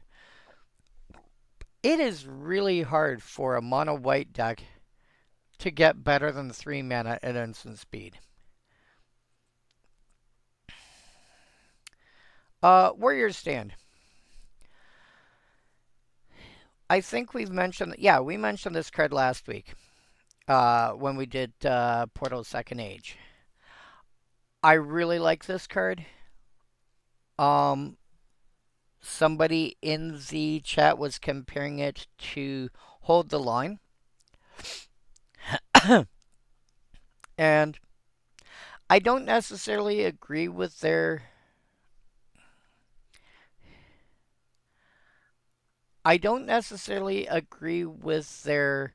opinion that Hold the Line is strictly better. Hold the Line is better in certain circumstances. Warrior Stand is better in other circumstances. I will also point out Warrior Stand, like, because cost-wise, the difference between the two is a full white mana. This affects all your creatures. Hold the Line only affects creatures that you're blocking with. But Hold the Line isn't blocking creatures you control. Hold the Line is blocking creatures. Period. So you can turn around and completely blow out, player A attacking player C.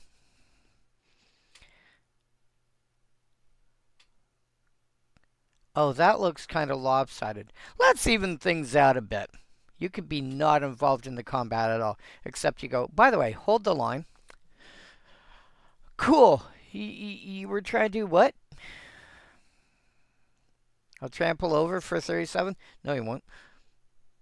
Your creatures will die instead. Yeah.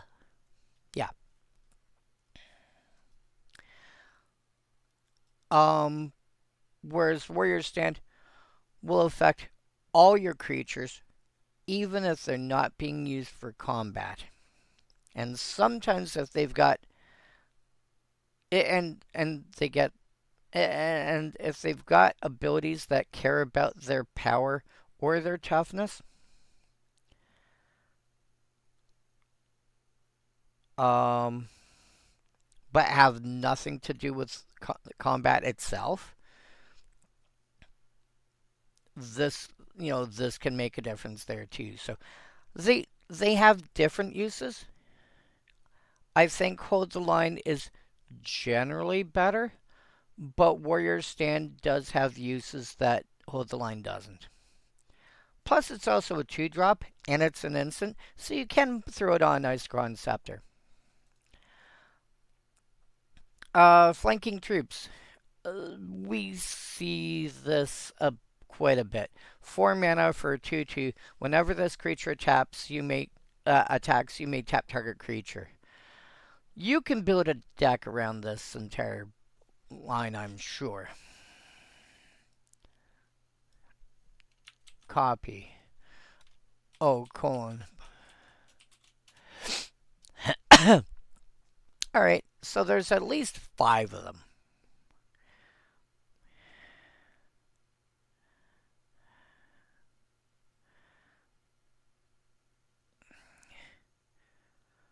Alright, Holly. Maybe see you later.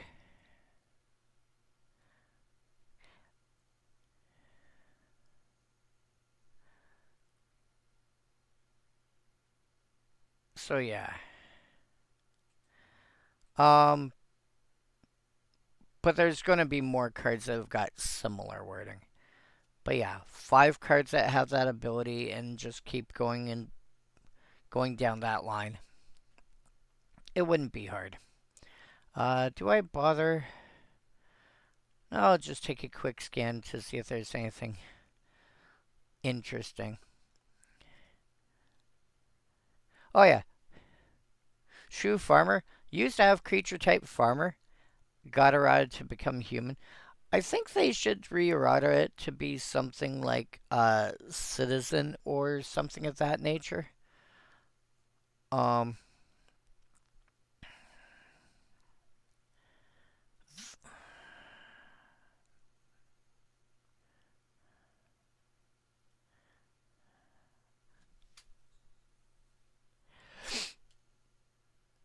Guan Yu, Sainted Warrior. Yeah, when it, basically when he dies. Why don't they just say when Guan Yu dies?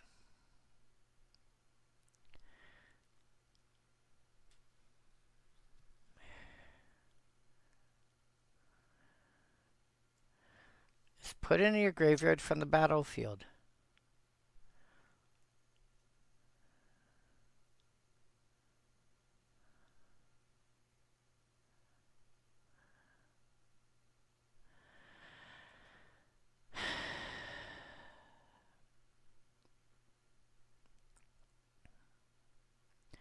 Gongming Sleeping Dragon is less expensive now because it actually got reprints.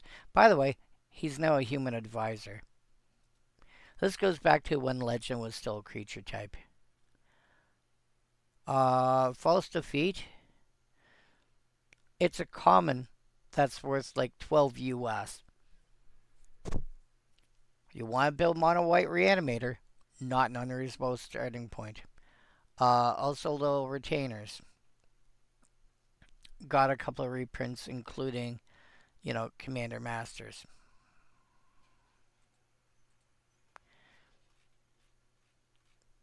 White. Blue cards.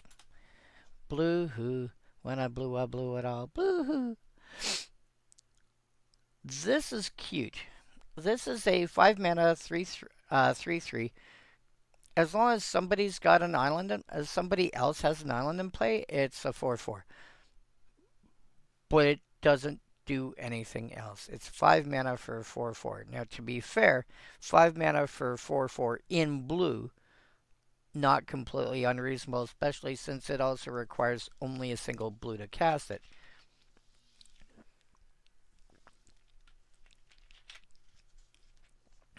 But still nothing to write home about.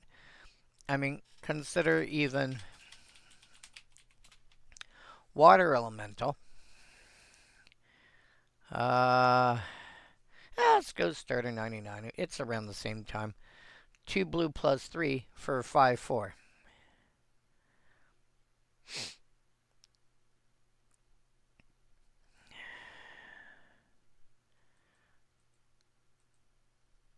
So, is there any reason they couldn't have just made this into a 4/4? That would have made a lot more sense. Wu Infantry. 2 mana for 2/1. Human Soldier. If you're playing a blue-based soldier deck rather than a white one, then yeah, maybe you have to run a card like Wu Infantry. You should still be able to find better than that. Redcliffe's Armada. 5/4. Can't attack unless the defending player controls an island. Half of Island Home. Hilariously, same cost as the Wu Admiral. Same rarity. Same cost, same rarity. You could have made it into a 3/4, maybe a 4/4. I think 4/4 felt right. Wu Warship. Wow. 3 mana for 3/3. Can't attack unless the defending player controls an island. We're dealing with boats. They're warships. You have to be able to hit the coast. this makes logical sense. 3/3 can't attack unless the famed player controls an island. Flavor wise, makes complete sense. Um, and a 5/4 with the same drawback for 5 mana, especially when it's only a single blue, I can see that. Nowadays, you should be able to get a straight up 4/5 or 5/4. But at that point, that makes sense. I almost wish they also had Island Walk, but they didn't take that route. Wu Spy. 2 mana for 1/1. Man, he looks interesting. Uh, when he enters, look at the top 2 cards of target player's library. Put one of them into their graveyard. Do you realize this is a mill card that just doesn't say mill? That probably explains why it's a $29 uncommon. No, you're not getting this one. It's target player's library. You can do yours, you can do someone else's. You choose which of the next 2 cards they're getting.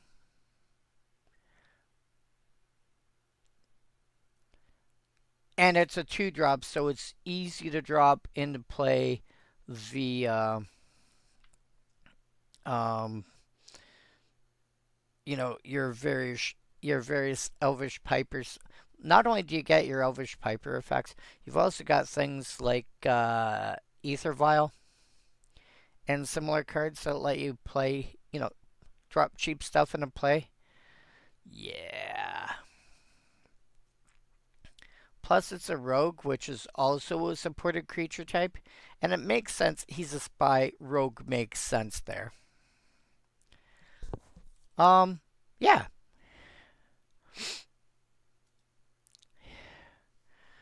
Show you Chief Commander. 7 mana for an 8/8. Again, can't attack unless the defending player controls an island.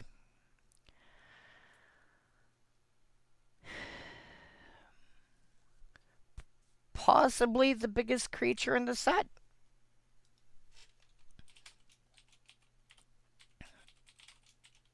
Power greater than 7.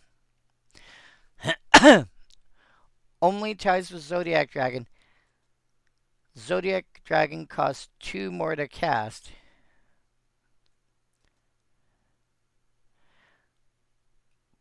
But if it dies, it goes back to your hand. This is the largest creature in the set, which is hilarious because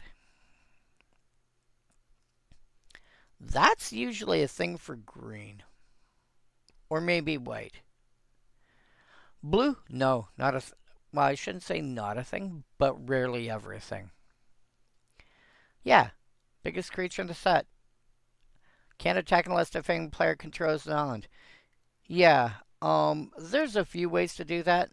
If you are playing with cards of that nature these days, you are probably running with like Harbinger of the Seas.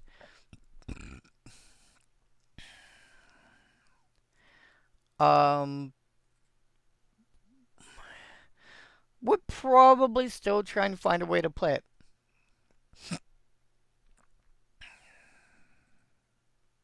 Champion's Victory. This tries to be unsummon. This tries to be unsummon. It is not unsummon, but it tries to be unsummon. 1 blue for an instant. Play only after you attack before you declare blockers. Return target attacking creature to its owner's hand.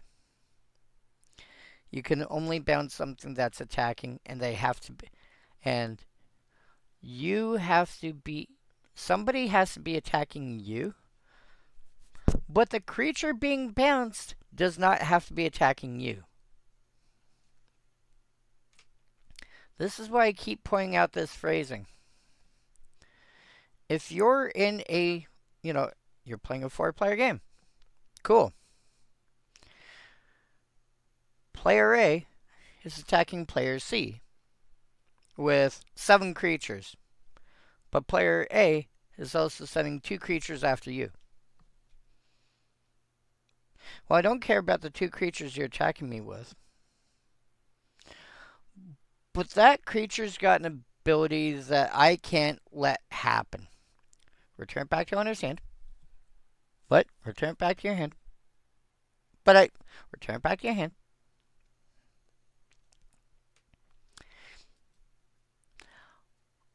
Yes, Boomerang, Unsummon, much better cards. Hoodwink, anything of that nature, much better than Champions of Victory. But if you need more cards of that nature, Champions of Victory is still fine. However, I would find ways to play creatures with Flash before I got to Champions of Victory, because then you get to play with cards along lines of Mana War, etc. Preemptive Strike. This is I believe their second attempt at printing Essence Scatter. Wow. Because the first time was just remove soul.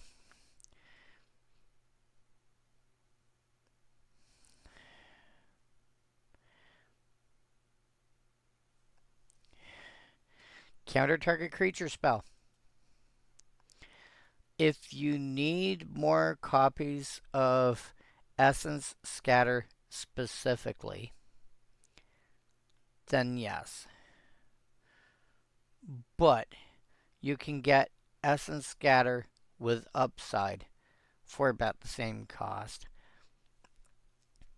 You can get you can get Counter Spell and variants thereof for double blue. You can get Arcane Denial, which can counter anything. Find other cards to run instead. The only reason to run Preemptive Strike is if you really need more copies of Essence Scatter. Mystic Denial. Would run Mystic Denial in general over Preemptive Strike because it's got more flexibility. However, counter target creature or sorcery spell, which made sense in Portal 3 Kingdoms because those were the only spell types in the set. But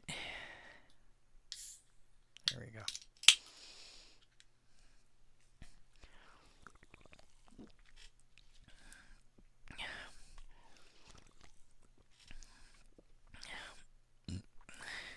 Those were the only spell types in the set.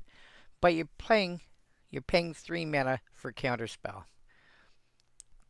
But worse than Counterspell, because Counterspell is counter target spell. It can counter types that weren't in Portal 3 Kingdoms. It can counter enchantments and artifacts and instants and what have you.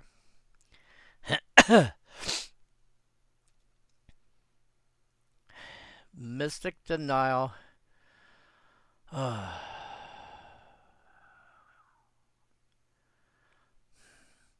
Mystic Denial. The annoying thing about Mystic Denial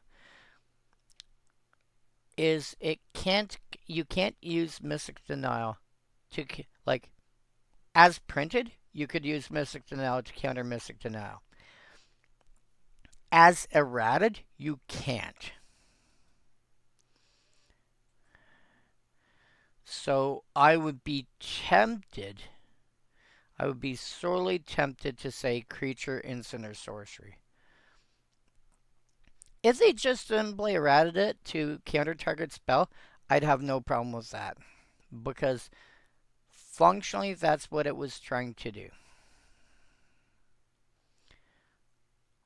But Yeah, if you're paying 3 mana for a counterspell, you better be playing a counterspell that's worth paying 3 mana for. Um, the first one that comes to mind is, oh, what do you call it? I had you. It's the mono blue void slime. Um,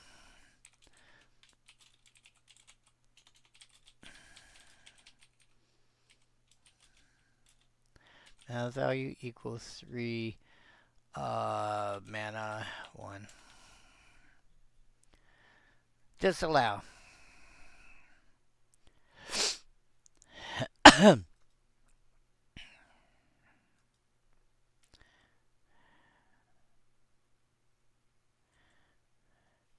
Yeah, I would run like the first one I can think of would be disallow. Then there's the one that's got spree because it's got like 3 different modes, and so you can choose which one. It's like um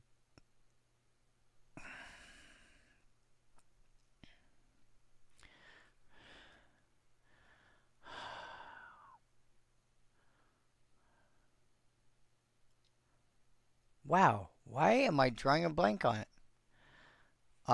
There's also dissipate that if it's countered, you exile the spell. You know, there's enough 3 mana counter spells that are worth playing.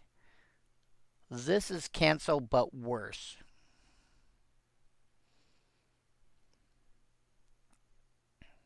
So just if you're going down to cancel, stop. Like if you're going all the way, even if you have a reason for playing cancel, don't get Mystic Denial. Forced Retreat. Again, if you have a reason that's outside the mechanics to play it, sure, but I generally wouldn't. Forced Retreat. 1 blue, 2 other. Sorcery. Put target creature on top of its owner's library. I like this card. This is like, this is almost like if boomerang, if boomerang's being used as creature removal, it's like, that's what I want to be when I grow up. Because putting a creature back on top of its owner's library, if it's an actual creature card, is a little bit like a time walk. It's not completely, but it's because you're making them draw it again.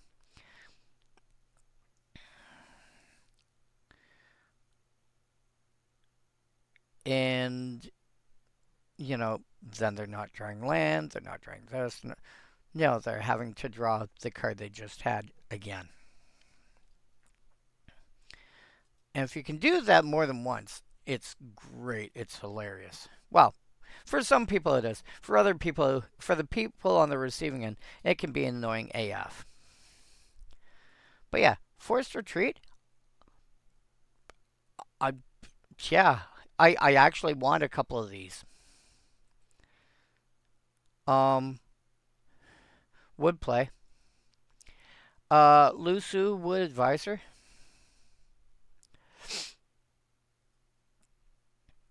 Um, my biggest problem with Lusu Wood Advisor is that for 1 mana less, you can have a 1/1 non-legend that does this. And doesn't have the, activate only on your turn before you attack restriction. It's called Archivist. Or for an extra blue mana, you get Arcanus the Omnipotent, who also doesn't have that restriction, is a 3/4 So +2/+2 for an extra blue mana. Taps to draw 3 cards and has a way to return himself back to hand. Luo is just in a bad spot in that context. It's an okay card, but there's, you know, save yourself mana and get Archivist, or spend an extra blue and get, you know, uh, save a blue and get Archivist, spend an extra blue, save a colorless mana, get an Archivist. I'll get this right eventually. Or spend an extra blue and get Arcanist the Omnipotent. 5 mana for 1/2 for no, not worth it.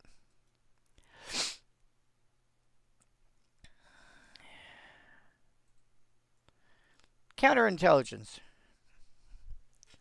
Return 1 or 2 target creatures to their owner's hands.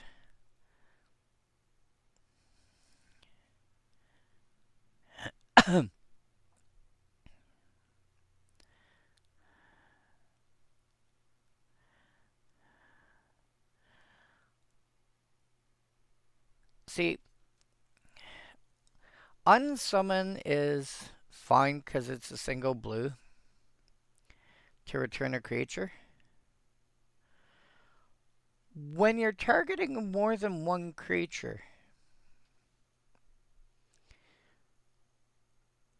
it's debatable. Like, the question is, how much are you willing to spend to get 2 creatures?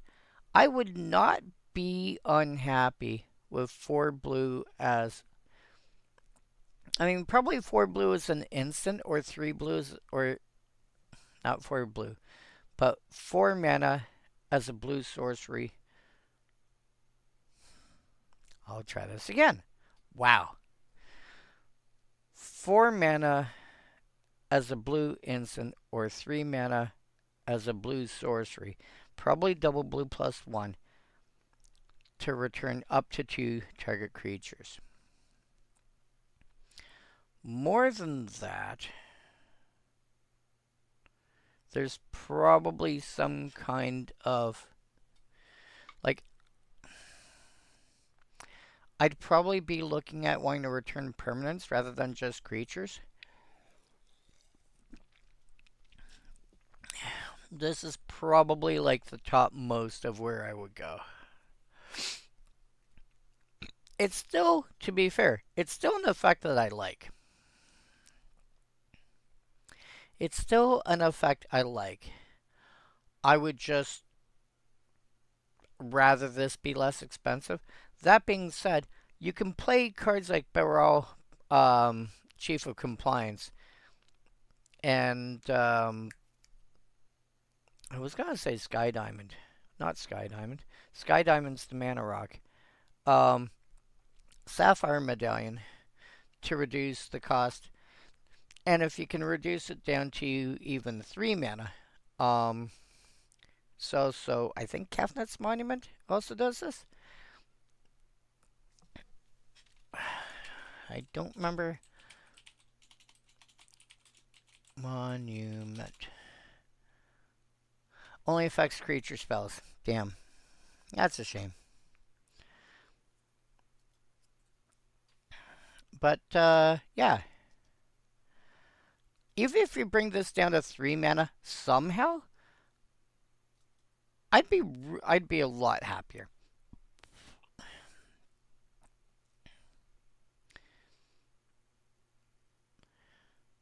At 2 mana, this thing's insane. At 3 mana, this thing is very good. At 4 mana, I'd be... If I'm playing this card and I'm paying 4 mana, I want it to have flash.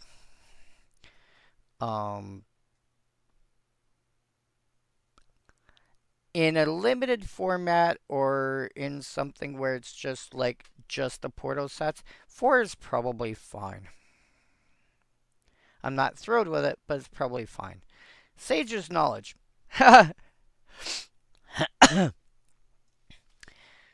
Sage's Knowledge, you could combine. Those who know do not talk. Those who talk do not know. Cool. This can combine with cards like Relearn, because Relearn itself, I believe, is a sorcery. Yeah, Relearn, 2 blue plus 1, sorcery. Return target instant or sorcery from your graveyard to your hand. Sage's Knowledge, 1 blue plus 2, return target sorcery from your graveyard to your hand.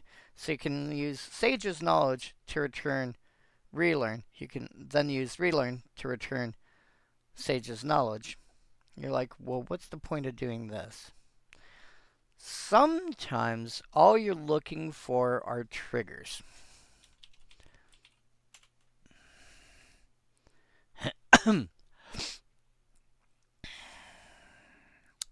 Like Vivi. Ignore the rest. Ignore the 0 ability. Whenever you cast a non-creature spell, put a +1 counter on Vivi or Natir, and it deals 1 damage to each opponent. So if I go Relearn on Sage's Knowledge, and then Sage's Knowledge on Relearn, sure, it costs me 6 mana, but that's 2 non-creature spells. Vivi gets 2 +1 counters on her. At least I presume it's a her from what bit I've heard. I've never actually played FF9, unfortunately. And 2 damage to each opponent. So, you know, if you're going through that twice, you know, yeah, then Vivi's gonna start getting bigger. Like, I spend 6 mana, +2, +2. Okay, fine. Extinguish. Blue +1, instant counter target sorcery spell. This is envelop for an extra mana. Again, if you're spending 2 mana, play, you know, play any negate variant. Play an Arcane Denial, play all sorts of other cards instead of Extinguish. Not worth it. Straw Soldiers.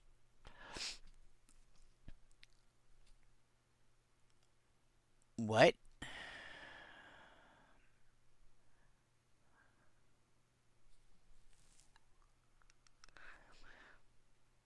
Okay. So the first thing, and I just noticed, I'm 1, 2, 3. This is my 4th row. Oops. So the first thing I noticed was Wu Infantry is a 2/1 for 2. Straw Soldiers is a 1/3 for 2. Exact same mana cost, but it's a 1/3 instead. I would take the Straw Soldiers in general before I took the Wu Infantry. Hilariously, Type Scarecrow makes an appearance. What? Type Scarecrow. If you're building Scarecrows, you want the Straw Soldiers. And it's a 1/3 for 2, which is not unreasonable. It's not awful. It's usable. Shugei-Jin, Wu Strategist, 3 mana for 1/1. On your turn, before you attack, this is timing that makes sense. You may tap Shugei-Jin to make any one creature unblockable this turn. So,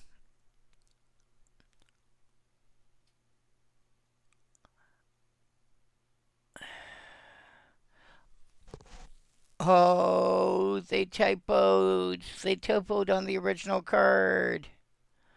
Oh no.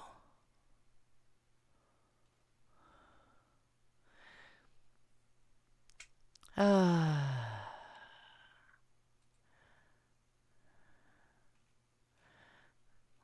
two, yeah. They typoed on the original card. But that being said, it's a sort of card that makes sense to play. Black. Again, this is back when a 2/2 for 2 in black or red or blue was theoretically doable, but it would have some drawback attached. Young Way recruits, um, yeah, you get a 2/2 for 2 that can't block, which is still not terrible. You're generally in a more aggressive creature, you're attacking with it, or you're using it for something else. Sometimes you just want the body on the board because you have cards that care about the power or toughness or number of creatures that you have in play, or you just need a warm body to sacrifice or fling or whatever.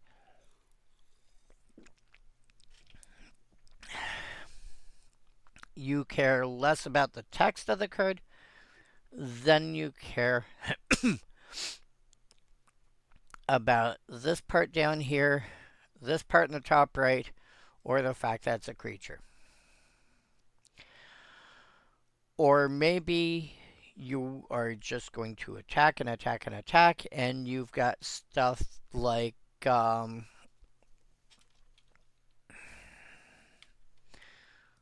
well, I'll use the P3K example because it's convenience. Virtuous Charge to give all your creatures a size boost till end of turn, and then just go blah.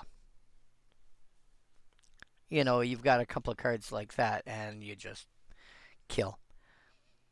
So, Young Way Recruits, not a great card. Made sense for the time period. Again, if it is unlikely you are going to play this in any regular sort of deck. Even like mono black soldiers, you should be able to do better. I would probably play a 2/1 with no abilities in general over Young Way Recruits. But situationally, I could see Young Way Recruits being better. Or Way Ambush Force, the next card on the list. Same cost, it's only a 1/1, but when it attacks, it gets +2/+0 till end of turn. Take this guy. Whoops. Go back to Shuge Jin. Make it unblockable till end of turn. Have a way to get extra combats somehow. I attack for 3.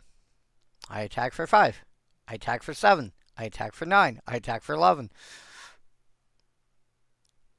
How many attacks do I need to do to kill somebody from 40? 3 plus 5. Well, actually, 1, 3, 5, 7, 9, 11.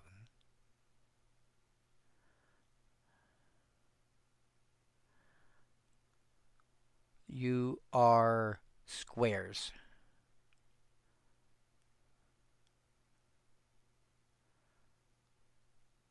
So 6. So it would be the 7th square. 1, 3, 5, 7, 9, 11, 13. Minus 1. Right? So the 13 would be 3 and 13.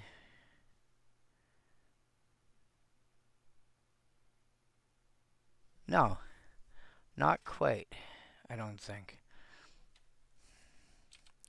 3 plus 13 plus 5 plus 11 plus 7 plus 9.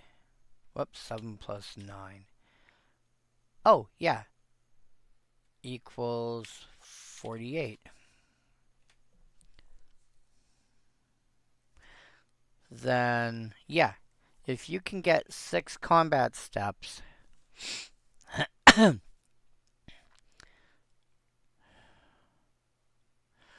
or you're playing something along lines of Ishin,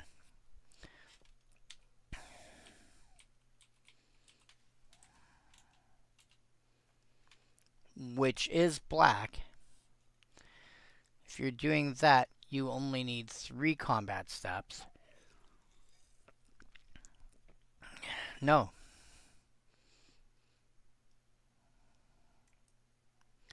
That triggers an additional time. So then you would need 5, 9, 14, 11, 13,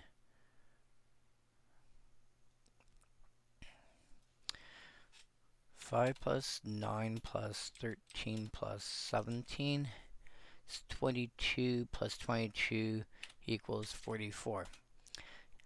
If you're using it with Ishin, you need 4.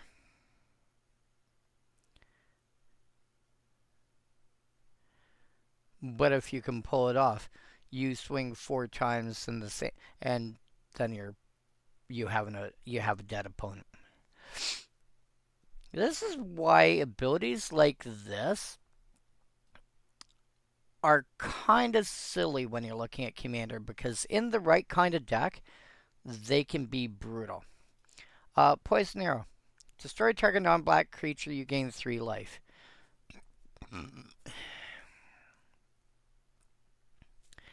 Destroy target non-black creature. Was black plus 2. Did not allow regeneration. I'll ignore the can't be regenerated. Dark Banishing was black plus 2. So you're paying another black plus 2 to gain 3 life. We're also going to ignore sorcery versus instant. I think that's too much. Even at that point, I think that's too much. But, again, what I think they're doing here, Misfortune's Gain, destroy any one creature, that creature's controller gains 4 life. That is Swords to Plowshares ported over into Portal 3 Kingdoms. I think what they did with Poison Arrow was they ported over Drain Life. And if that's true, Drain Life was black plus 1 plus X, spend black mana, you can only spend black mana on X, deals X damage to target creature or player and you gain X life. You're going to be burninating your opponent's creatures. Damn.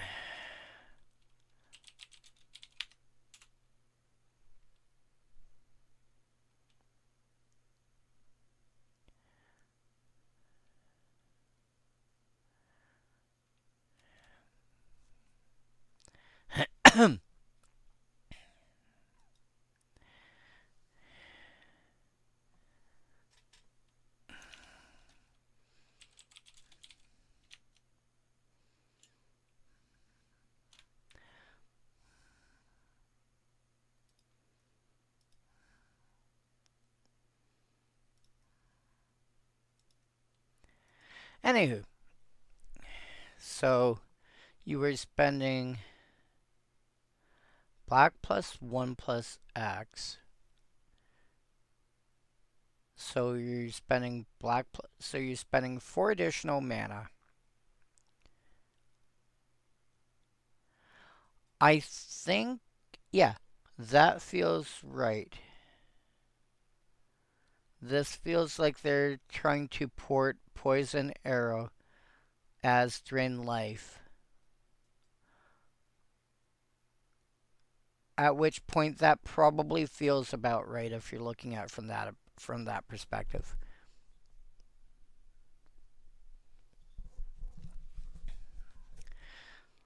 Which, you know, not completely unreasonable based on that. I think it's a bad comparison, but I think that, well, let me rephrase that.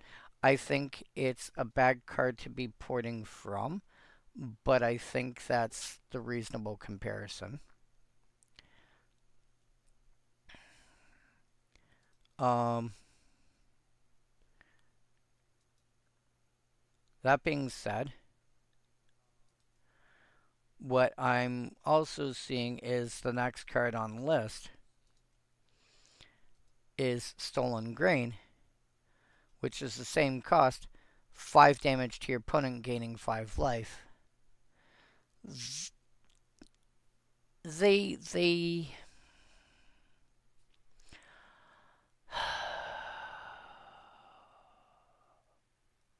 yeah,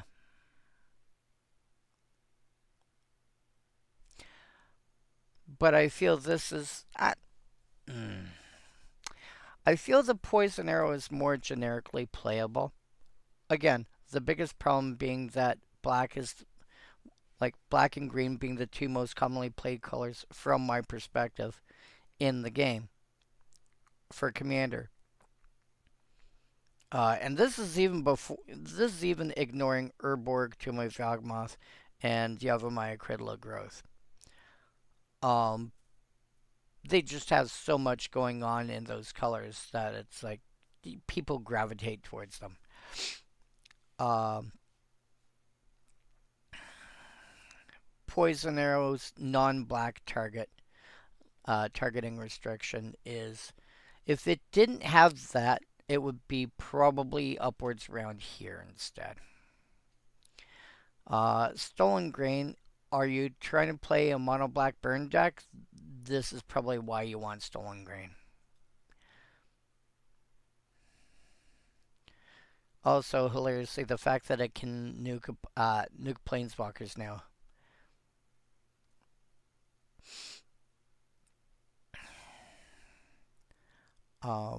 Yeah, if you're doing that, Stolen Grain makes sense.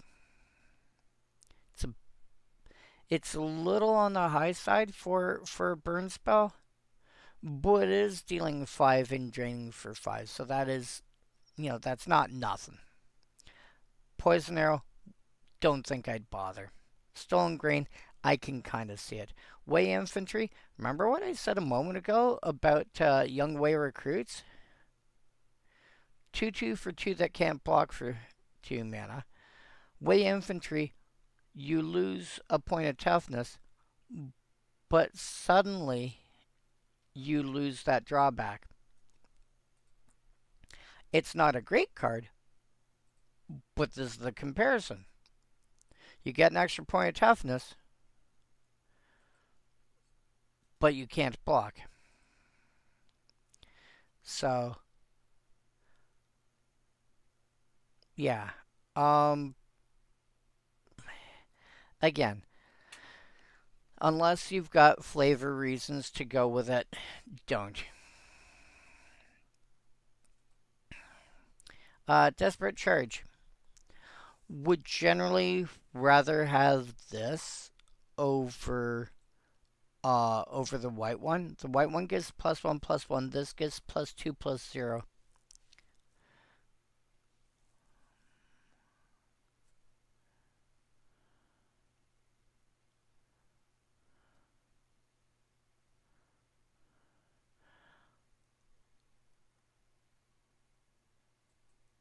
I would play this because that extra point of power is going to do so much more work most of the time than that extra point of toughness.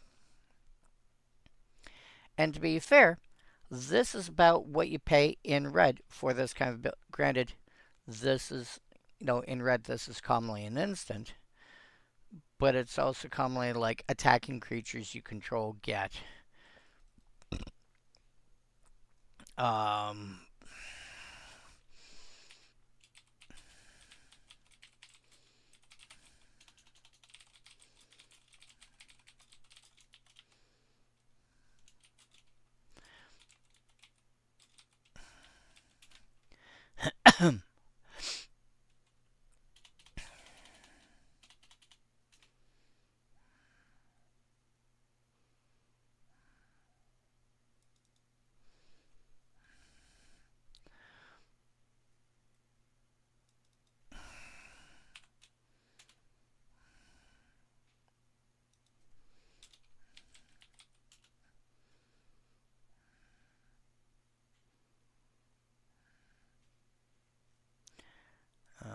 blah, blah.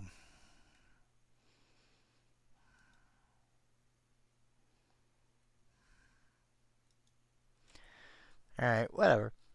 Um, Burn Bright is what I'm looking for.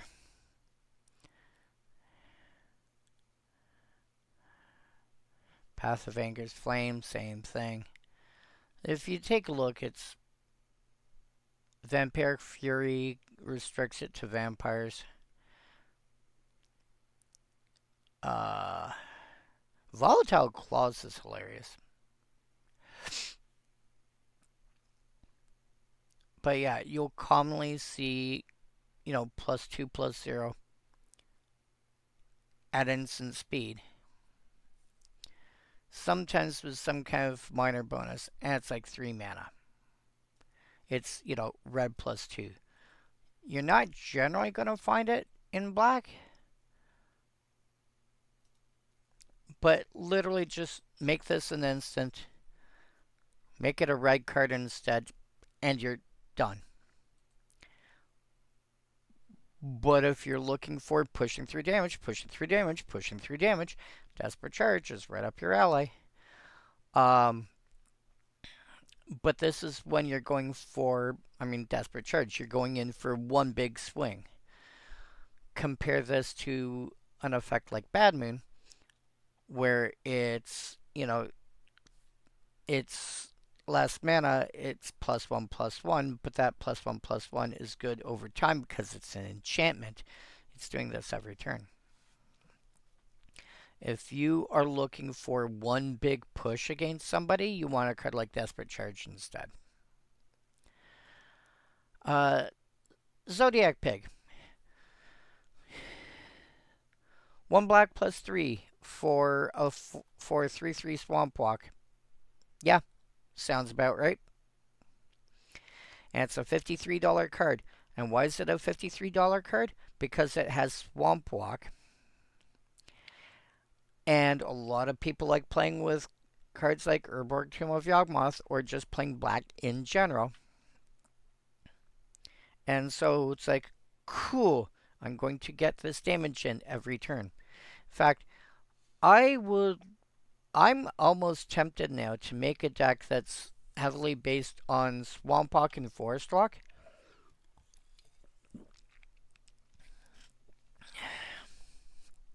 And what's the word I'm looking for? Like ways to recur them. Just because I know that's damage, I'll be able to get in turn after turn after turn after turn. In fact, actually, my mono green burn deck, I wonder if I should do that.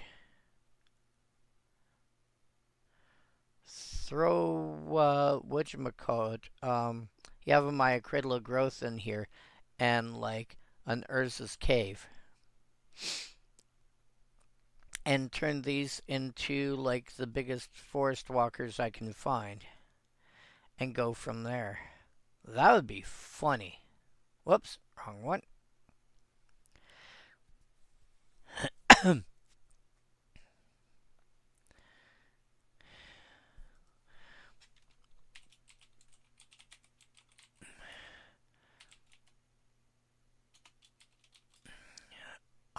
Power greater than 3. Jetta Dojana the Thavra. Uh, Alright.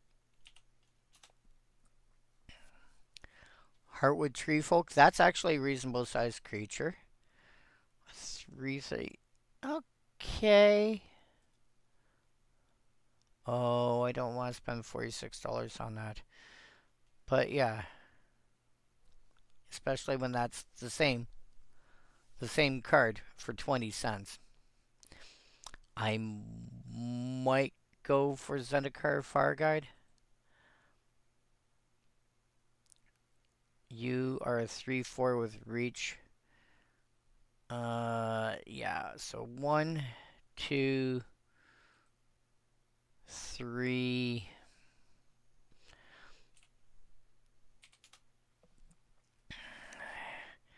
And then a stack of cards that have got 2 power. Cat Warriors, Mirror Cat Warrior for sure.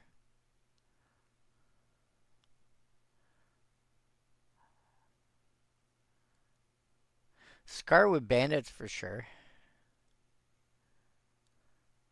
Huh, you have a Maya Dryad. Okay, there's a way to do it. Anyway, but yeah, Zodiac Pig, $53 because it's got Swampwalk and people love playing black. Can't say they're wrong, but they're going to take burn after burn after burn. Stone Catapult. 5 mana for 1/2. Tap 2. Destroy target tap non-black creature on your turn before you attack.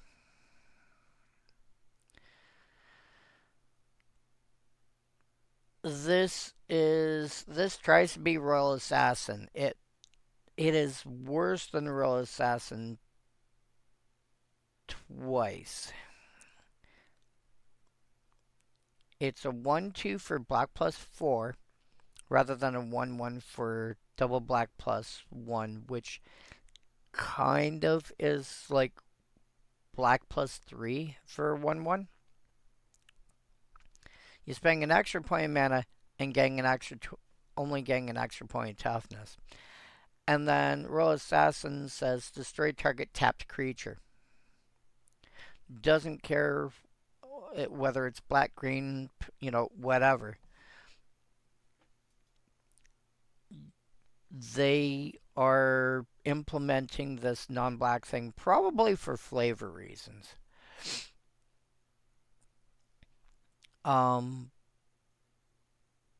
Like, take a look at this. Poison Arrow, 6 mana. Destroy any one creature that isn't black. You gain 3 life. Stone Catapult. Tap to destroy any one tap creature that isn't black. Further down, you get Ghostly Visit. Destroy one creature that isn't black.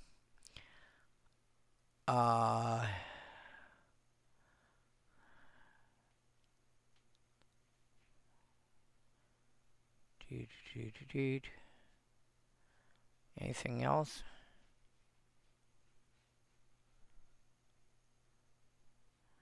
No. Alright. But yeah, Zodiac Pig, fine. Stone Catapult, really not interested. If I'm spending that, the other thing is if I'm spending that kind of mana, I should be looking at like Avatar of Woe and Visara the Dreadful sort of thing. Just tap, destroy target creature, and just call it a day. And they are big, healthy creatures on their own. Or put those together in the same deck with Shieldred Whispering one, which at the beginning of your upkeep you get to bring a creature from your graveyard back into play, but on your opponent's upkeeps they have to sack a creature.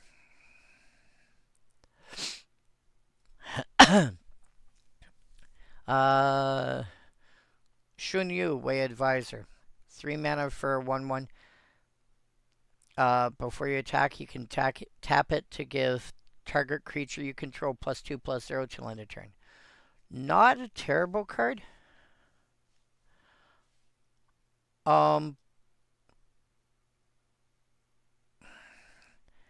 The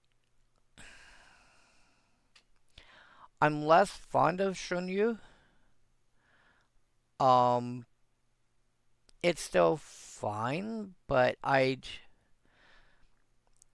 rather have a card like Desperate Charge instead, or because at that point I really want something that'll give all my creatures a regular boost instead of one creature you know a small power boost.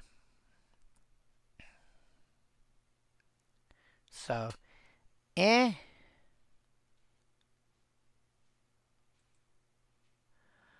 Ghostly Visit again. This is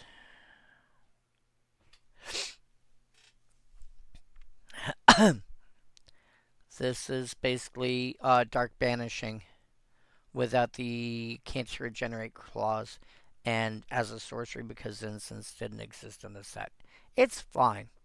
It will see, it'll still be played because you can still burninate, you can still blow up white creatures and green creatures and is it creatures. Hey Vivi, die. You know, and the protection against something like this, apart from making it, um, giving it hexproof or whatever, is a category of card that almost nobody plays. Something that changes the color of the card. Nobody does that. Used to see some play back in the day. Hasn't been realistically a thing for a long time, which is a shame. Uh, Shang Liao, Hero of Hefei. I have no idea if I'm saying that right. 6 mana for a 3/3. Whenever he deals damage to an opponent, that opponent discards a card. Even the original wording said successfully damages your opponent. Doesn't matter how. So you can do this with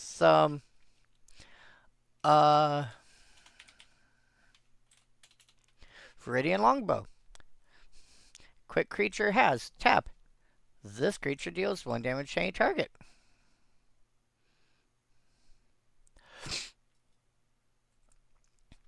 Cool.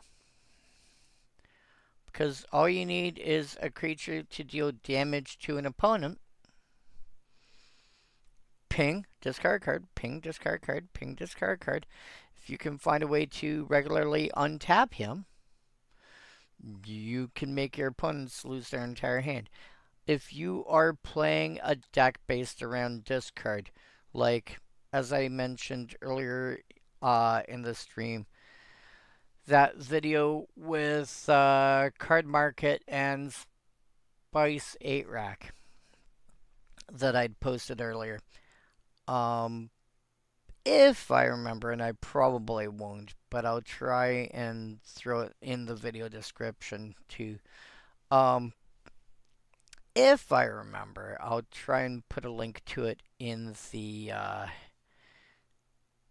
somewhere in the description or the comments or something. But who was it? Oh, right. I think it was Yaman or Jamin or however you want. I think his name is properly pronounced Yaman. Um, is he was playing Greel, and so he was playing with discard effects. And so Shang Liao would make perfect sense in a deck like that.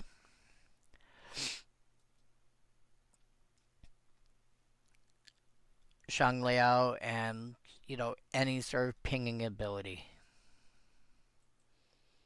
would make perfect sense in a deck like that. Deception.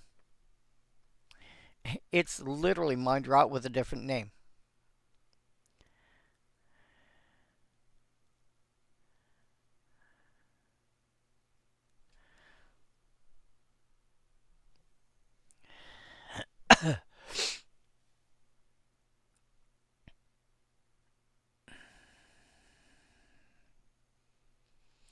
I mean, if you're, again, I wouldn't bother with a card like this because I don't think this card in of itself is a good strategy. There are ways to build it.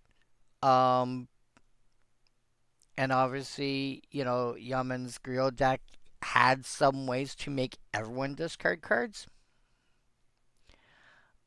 I'd be less likely to want to play a card like Deception because that only hits a specific person. But if you can do it to everybody, that's different.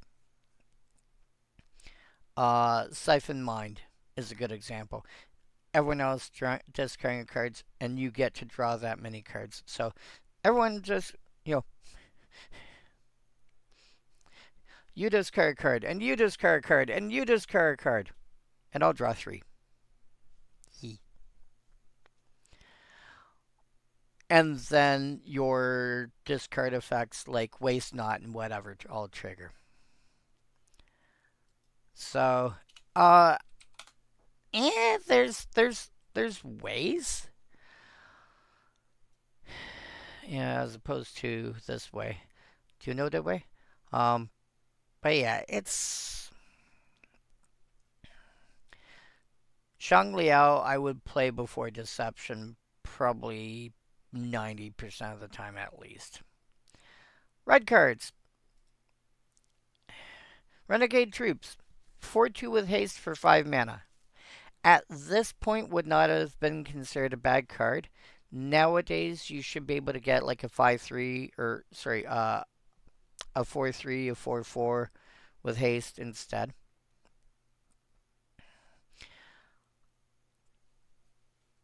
It's an okay card. This basically averages to a 3-3 with haste, which at that point should have been 4 mana. They don't, well, Hill Giant for red was still considered fair. Hill Giant was red plus 3 for a 3-3.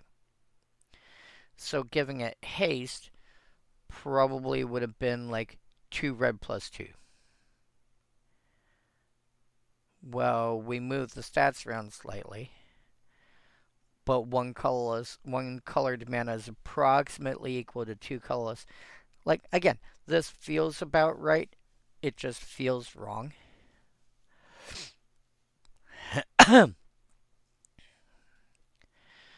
But you are looking at a 4 power creature with haste. That just goes, eam. Also compare this to effects like Ball Lightning. You want to make a hasty deck. I mean, I can't fault you for playing this. If you don't have, like, if you have access to this but not other better cards, for basically, if this is in your collection and you're just building out cards you have, it's fine. Are there better cards? Yes. If you're building just out of what you got and you happen to have this floating around, yeah, I'd really want something to give it either trample or first strike or some kind of size boost. One of those 3. Or evasion. Evasion, I think, would be, personal opinion, would actually be lower on the list. Which sounds weird. But in a situation like this, I would want one of the other 3 first. But I could see it. Yellow Scar's Troop. What I said before about the Young Way recruits, this is exactly the same card in a different color. And they probably have a 2-1 for the same cost. Yeah, Independent Troops, literally right beside it. Better card. Can't block.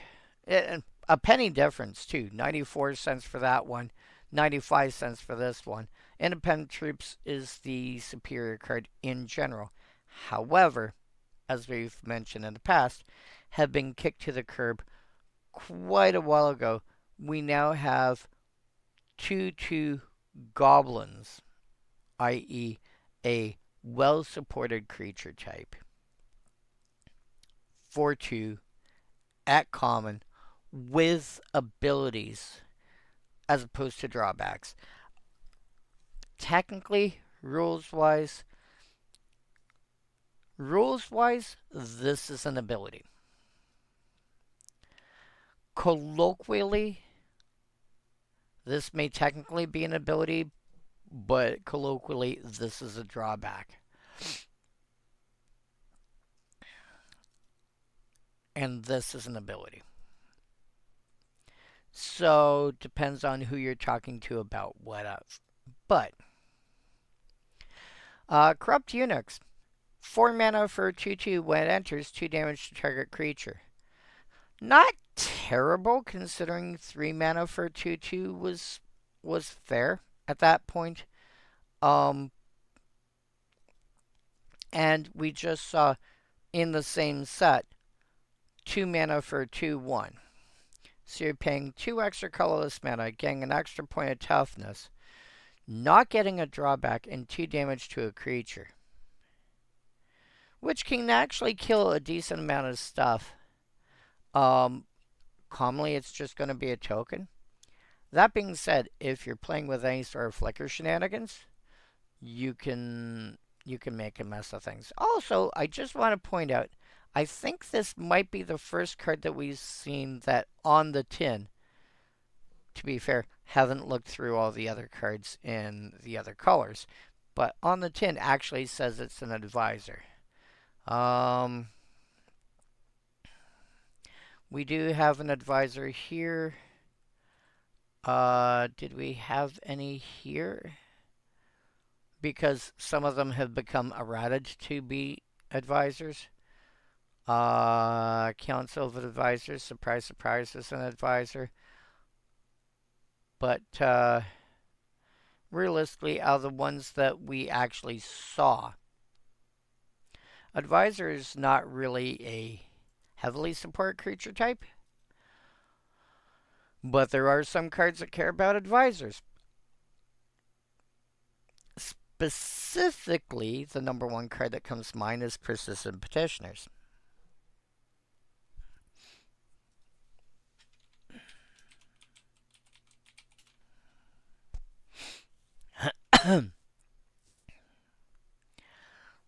The Archimandrite.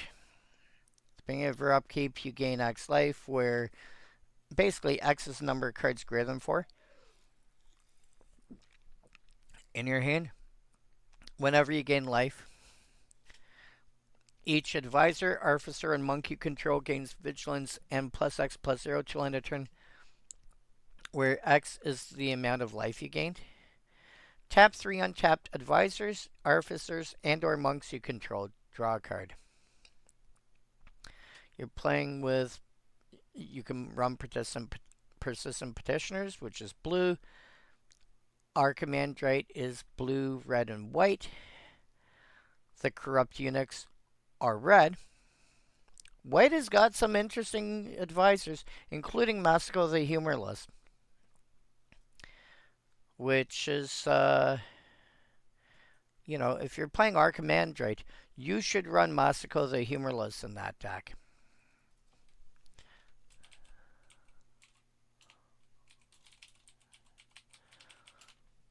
Because if you can afford her, because she's now like 20 US. Tapped creatures you control can block as though they were untapped.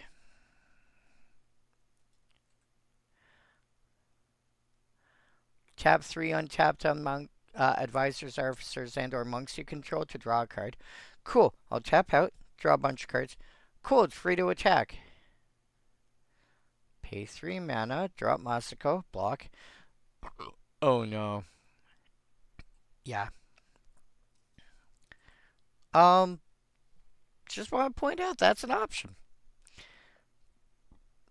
I would generally play cards that have Changeling before Corrupt Eunuchs, but if I want to go specifically with cards that have the advisor type, it's not bad. Yuan Shao's Infantry. 4 mana for a 2/2. Whenever it attacks alone, it can't be blocked this combat. If you're considering basing a deck around Exalted or something of that nature, if you're running red, Yuan Shao's Infantry is going to be unblockable quite a bit. Actually, Errantry. Yeah, give me the OG. Gets +3/+0 and can only attack alone. Wait a sec, did you get different art? Oh, 5th edition gave you different art.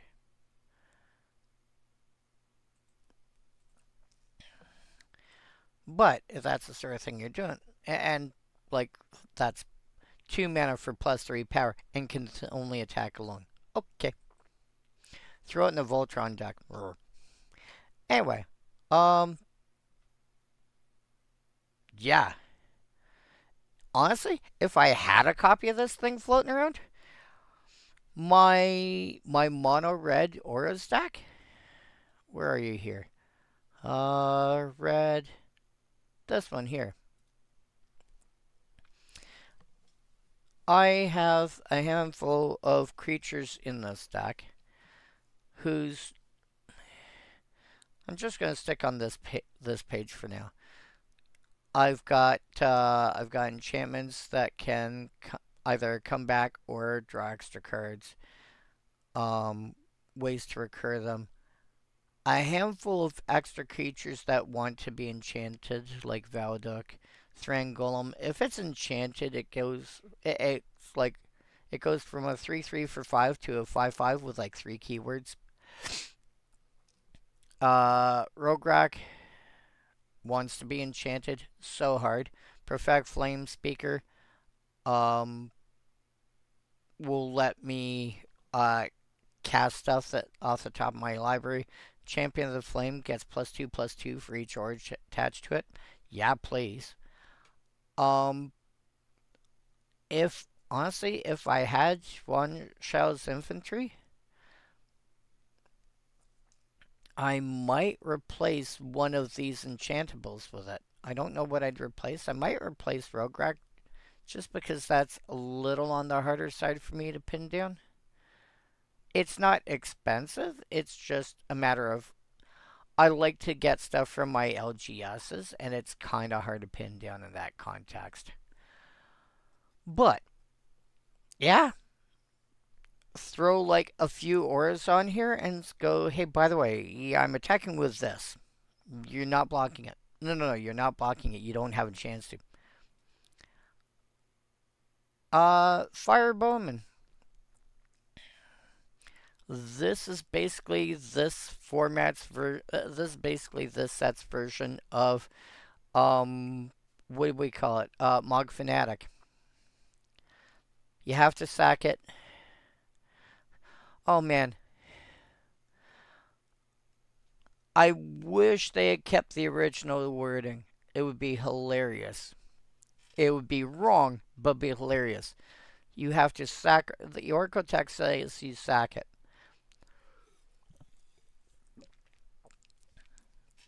The printed wording says you may destroy it. Making it indestructible would be like, okay, I'll destroy it for its ability. Indestructible can't be destroyed. Shrug. I don't know how that would work.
Um,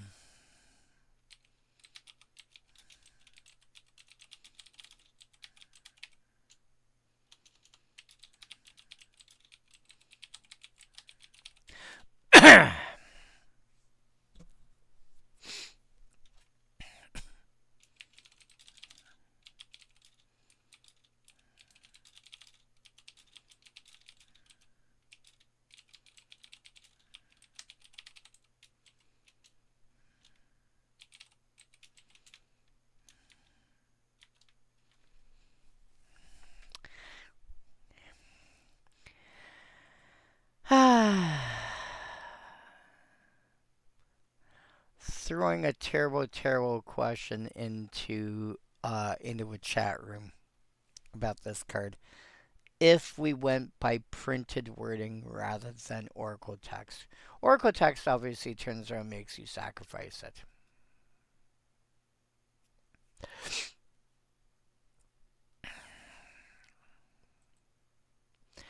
Barbarian Horde.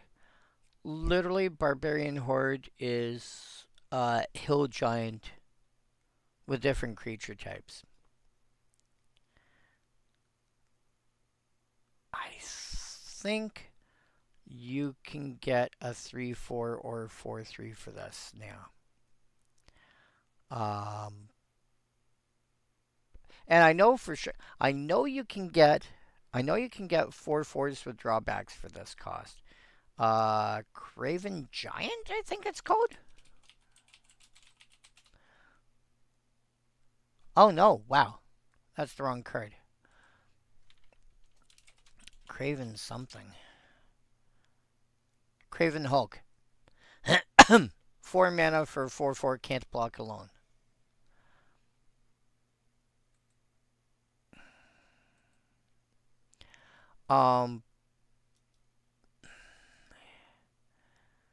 So you can get a 4/4 that can't block alone. Which isn't it can't block. It just, there needs to be more than one creature attacking, or blocking, for it to be able to block.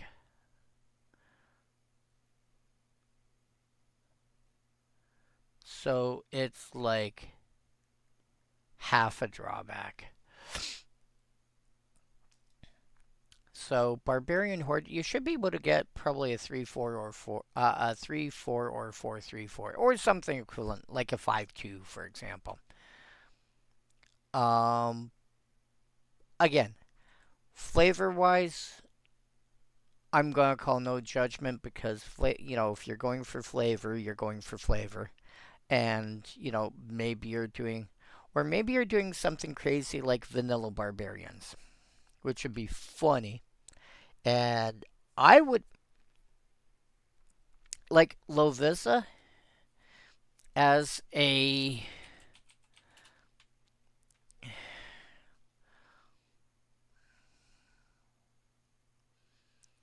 wonder why they changed her artwork for the dual deck.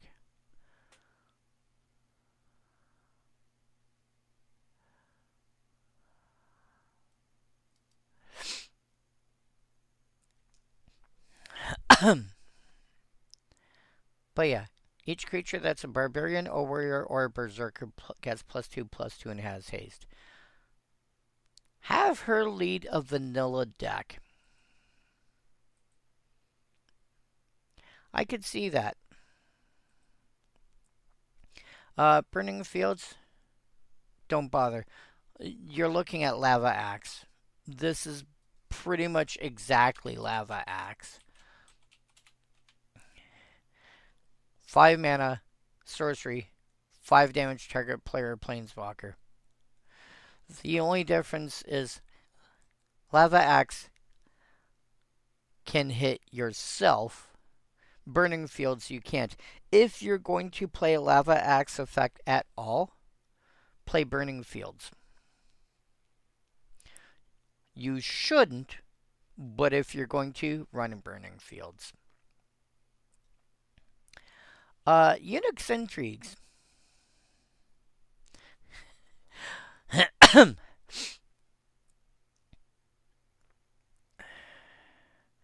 Unix Intrigues is kind of weird because target opponent chooses a creature they control. Other creatures they control can't block this turn. You're allowed to block. Nothing else can. Wait, what?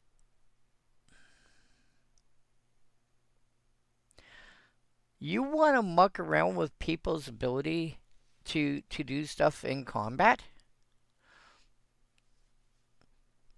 Like, there's the typical, stuff can't block. Creatures without flying can't block. Or creatures target opponent controls can't block, or whatever. You go, you have one blocker available. Who do you choose?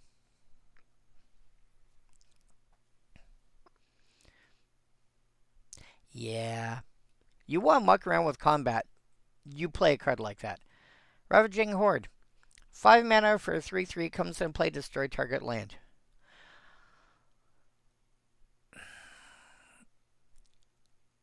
I generally, well, yeah, land destruction is one of those. Land destruction is one of those capabilities that one should be careful with when building decks. I don't have the problem with some. A little bit. Some. And keep in mind, you're commonly playing against 3 other people. I would not recommend overloading on it.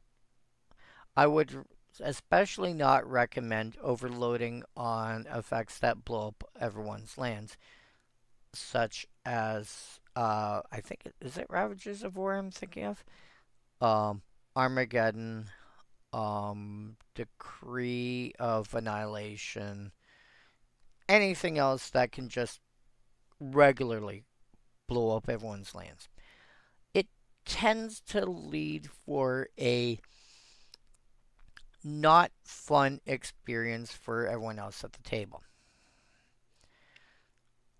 AKA, fun, as far as I'm concerned, is not a zero-sum game. This is not a matter of I get all the fun and you get none. This, in my opinion, is a matter of we should be able to all have fun together. This is why a couple months back when I was playing Commander at my house with a couple of friends, and they were having issues because they were stuck on mana. I said, screw what the rules say. You guys are getting stuck and obviously not having a good time because of it. Search your library for 2 basic land cards, put them into play, then shuffle. The rules nowhere allowed for that. But it's kitchen table, who cares? We want to do something a little different. And I want to make sure the players got to a point where they could actually do things. I think they were stuck on like 2 lands or something like that. It was like turn 6 or 7. Not their fault. It's the way the game shaped out. I gave them a chance to actually get to the point where they should be in a typical game, so they could actually play stuff. And I was playing a more powerful deck. At least I think my deck was more powerful than what they were playing at that point. So this made things a little more fair. And suddenly they were able to start doing things and start participating, and they were having more fun. A card like Ravaging Horde, I don't mind that much. You want to play like 2 or 3 cards like that? Cool. Occasionally there's a land that needs to be dealt with. Maybe even have like a Strip Mine or Ghost Quarter or Field of Ruin or some similar effect, maybe even like 2 of them in your mana base. Cool. There's occasionally lands that need to be dealt with. People trying to push through for damage, and there's Maze of Ith in play, or Glacial Chasm, or, you know, somebody's getting way too much mana because either, Cabal Coffers, Cabal Stronghold, or the card that's pairing both of them, Urborg Tomb of Yawgmoth, or something. There's often a land in play that's changing how the game dynamic plays because of its mere existence. So, okay, fine. A couple of times, sure, ever so often, somebody's got a land that needs to be dealt with. Having a bit of spot removal for that is fine. Having an Armageddon in the deck, I think, is probably okay.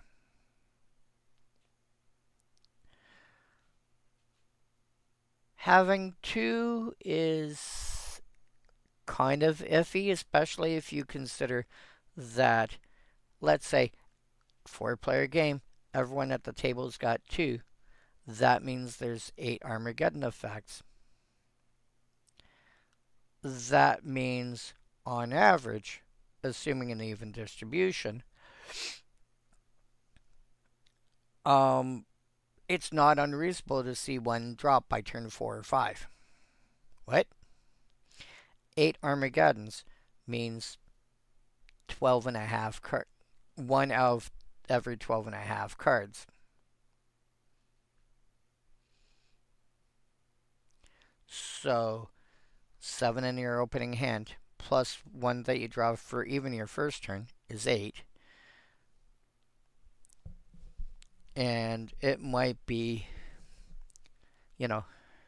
this person's got 12 cards down, this person's got 25 cards down, this one's got 37 cards down, this one's 50, etc., etc., etc. But that means, again, assuming an even distribution, so -8. So you're looking around turn 4 or 5, probably turn 4 because it's not unreasonable to be drawing an extra card by that point. Somebody's able to go Armageddon.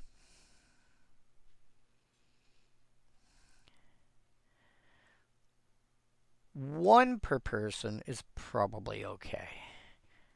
Now, that being said, if everyone's got 2 Armageddons in their decks, then people are playing knowing they've got Armageddons in their decks. And if everybody's got, say, 4 Armageddons in their decks, then the average player is going to have, sure, it might take a few turns, but no, it's not going to take a few turns because before that point is up, somebody will have Armageddon.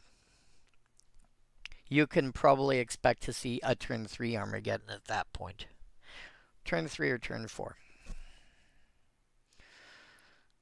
So this is why cards like Armageddon are a bit of a slippery slope, unless that's the sort of thing that your group enjoys. If your group enjoys that sort of shenanigans, great. If they don't, then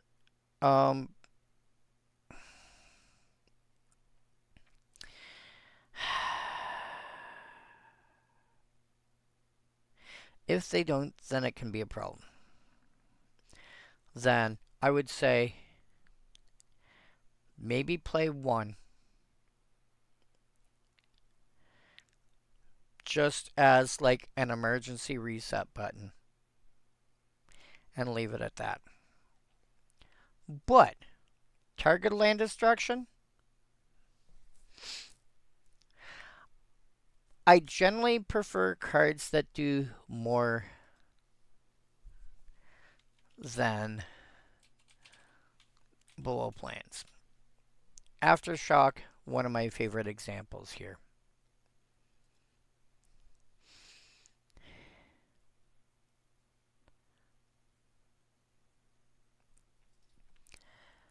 because it can blow up an artifact, a creature, or a land. It has the flexibility to be what you need when you need it. And sometimes you need to blow up a land, and sometimes you're like, that's a nice giant dragon you got, kill it.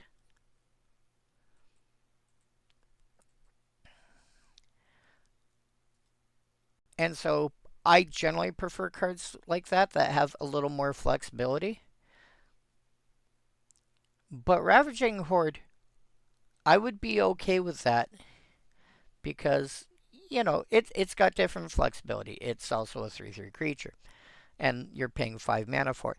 But 5 mana is okay to be, in my opinion, be going, okay, kill that land. You're getting to the point where you can start, you know, being a little more choosy. No, that specific land needs to go. You're not so loaded up on land destruction that you're going, oh, you played a land, kill it. Oh, you played a land, kill it. Oh, you played a land, kill it. Because I know myself, if I, in a casual format or a casual setting, if I don't feel like I can play the game, I stop having fun and I might as well just walk away. Competitive setting, different situation. Casual setting, no, I don't enjoy it. Ravaging Horde, probably fine as long as there's like a couple of cards like that. Like, I don't know, maybe say 3 cards of this kind of nature, this or Aftershock or Bramble Crush or whatever else. Um, and maybe 1 or 2 Strip Mine, Wasteland, Ghost Quarter, Demolition Field, whatever in the mana base is probably where I top out in general. But also, the more flexible the card is, the more likely I'll have a chance to use it elsewhere. So I could probably, like my mono green control deck, uh, Dosan. Let's go visual spoiler. I've got Beast Within that can blow up a permanent. Well, a land is a permanent. Well, so is an enchantment. So is a creature. So this is quite often a creature removal slot. Destroy target non-creature permanent. Often it's an expensive disenchant. Destroy target permanent. This is often creature slot. Destroy target non-creature permanent. This shuts down a creature and turns into a 3/3 elk. This is often played as a land. Non-creature permanent. This is a board wipe. This is basically Wrath of God. With Elder Druid in there to untap it. Target non-creature permanent. Rain of Thorns will often hit a land. Reclaiming Vines will often hit a land. Tornado, like a lot of these are all in here because they all hit different things. They're all different generic things, but you hit what you need when you need it. I'm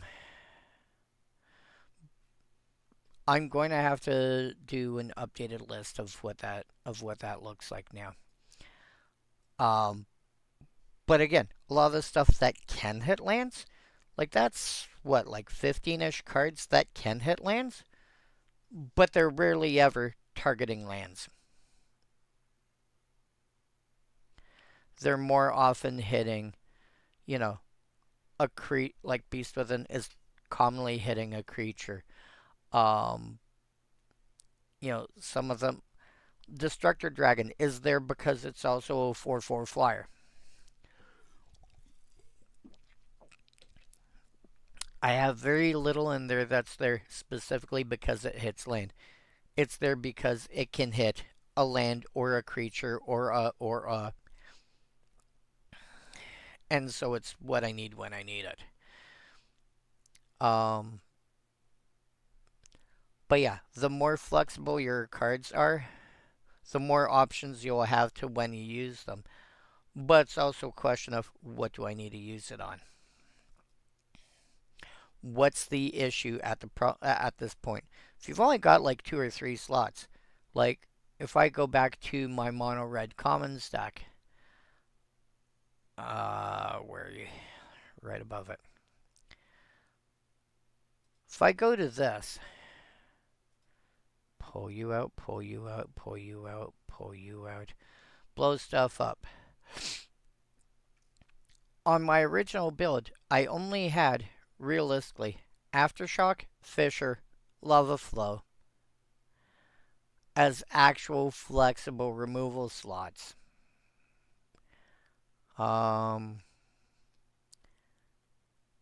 Possible, you could make an argument for Icefall.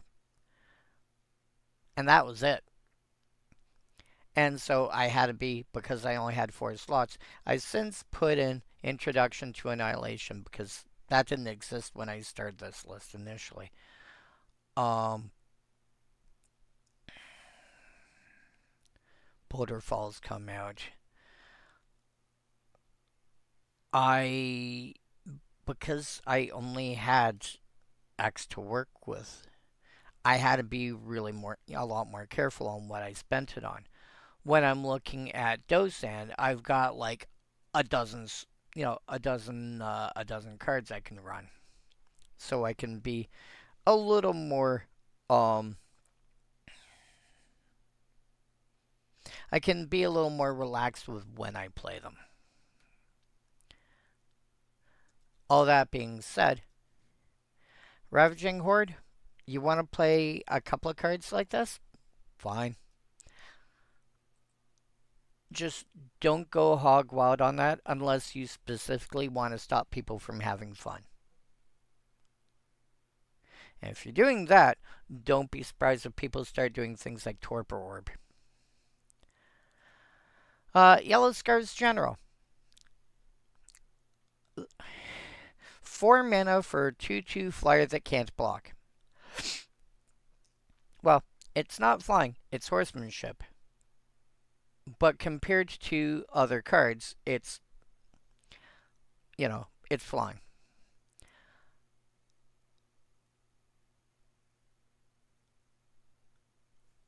Fledgling Dragon? No.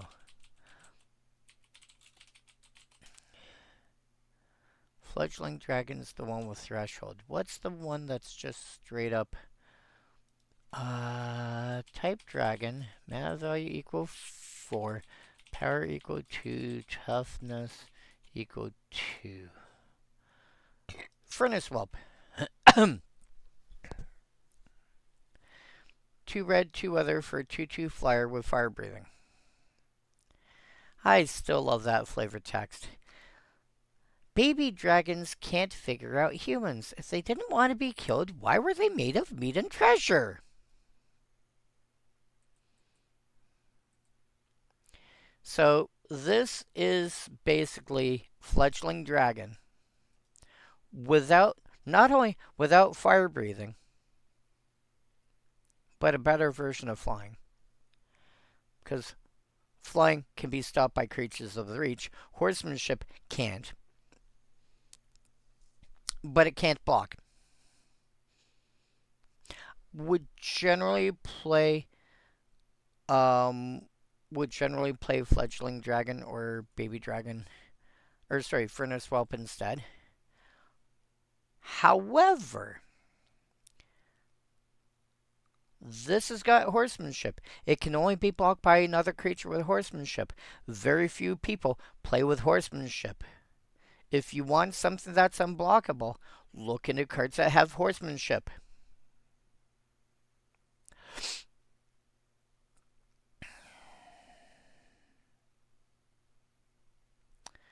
There's a reason that even though it's basically a 2/2 flyer for 4 mana that can't block. It's a $40 card because it will get through for damage more often than a 2/2 flyer.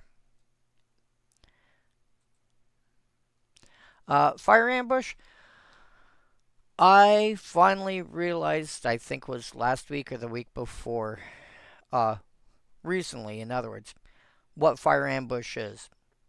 Fire Ambush is literally the set's version. This is Volcanic Hammer. This and Volcanic Hammer are the exact same card with 2 different names. 1 red plus 1, sorcery, 3 damage to any target. This was also at a time when Lightning Bolt was considered too strong, and Shock was commonly considered too weak. So it was during this time frame when they were trying to figure out how can we get 3 damage. And people didn't want to play Volcanic Hammer, and they played it because they had to. How else do you do 3 damage to... Yeah, now we've got, Searing Spear and Lightning Strike and stuff like that. The same card as an instant, and it's better. More commonly, you'll see 2 damage to a thing, but if you meet certain requirements, it's 3. But commonly, it's only to a creature.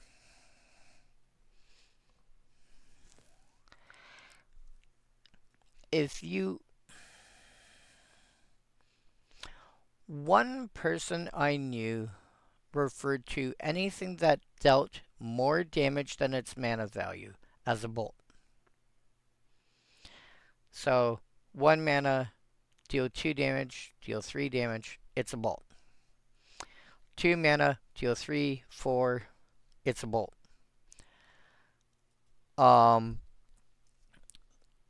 Char is a bolt, according to that logic. If you're building based on that sort of thing, well, first of all, I would probably start with... I think 3 damage would be the absolute minimum I would start with. And I'd want anything to hit any target. I want to be able to hit players, and in a pinch, I can use them to hit creatures. But I want them to say any target. If, barring that, each opponent or each player. Flame Rift, Bolt Wave, etc.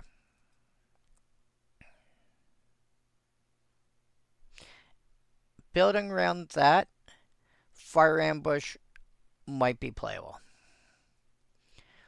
Would not generally recommend, but sure, it's fine. Desert Sandstorm. That's adorable because it's 1 damage to each creature, which also includes flyers, which is not a given in red. 3/2 with Horsemanship for 5. Feels about right-ish.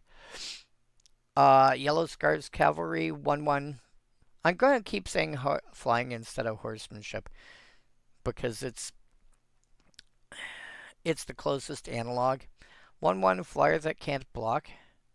Impetuous Sunchaser, I think, is close to that. Oh yeah, Burning of Shinye. Burning of Shinye, Wildfire, and I think it's Destructive Flow, Destructive Urge, something like that. It cost an extra mana and did 5. Those used to see a lot of play back in the day. A card like that would still not be unhappy to see somebody playing with it because it's a burn spell that will hit every creature, which, again, not a given when you're playing red. Normally they are, creatures without flying. However, Bring a Shinye because we are looking at Portal 3 Kingdoms, nothing has flying in the set. They have horsemanship instead, which technically means they're ground creatures, which makes it make more sense. Diao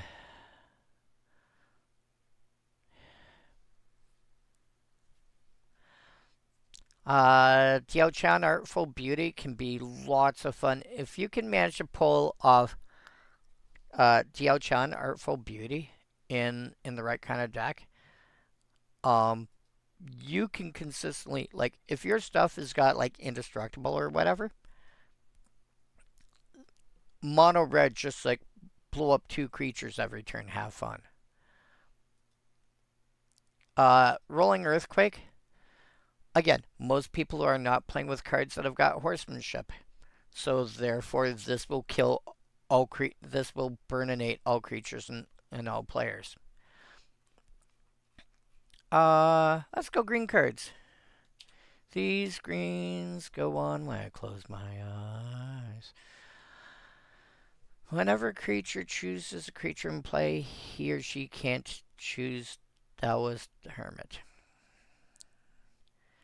So basically, 3 mana for a 2/2 with hexproof. Okay. Human Mystic. A underused creature type.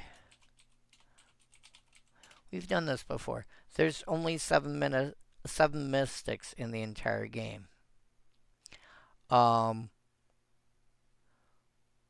These 4 all come from Odyssey, I think it was. Yeah, Odyssey itself. Mystic Zealot, I don't remember. Oh, you were also originally from Odyssey. And these 2 come from Portal 3 Kingdoms. So if you're trying to build Mystic Tribal, you're going to have like, whoops, you're going to be playing white-green, and at least, and you're going to have to use a fair number of changelings to compensate.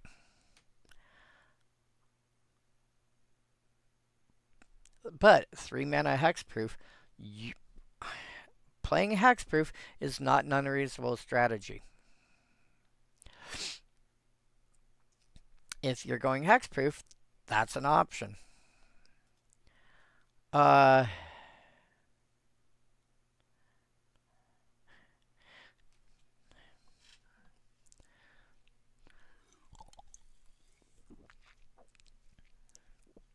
Train Cheetah, 3 mana 2/2. Whenever it becomes blocked, gets +1/+1 till end of turn.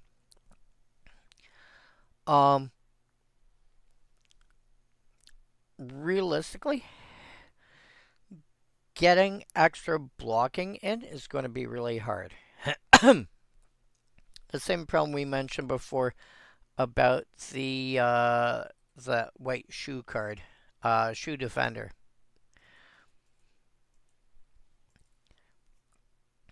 So in that case, you might as well just get, this is for the most part going to be somewhere between an overcosted grizzly bear or a Nessian Courser.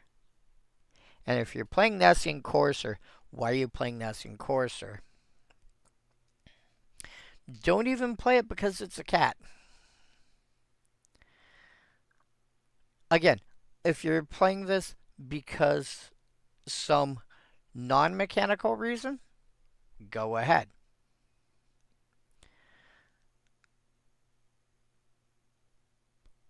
Maybe you're playing it because, there's something weird about how it was printed.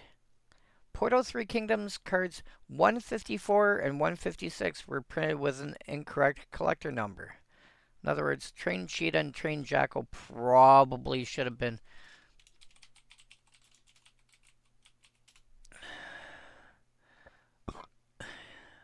155.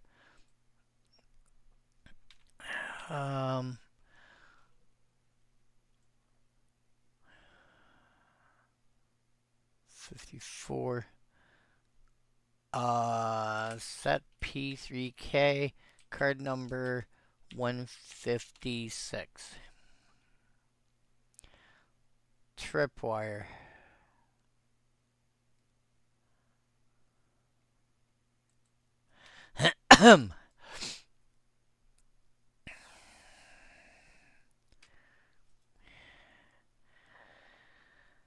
Right.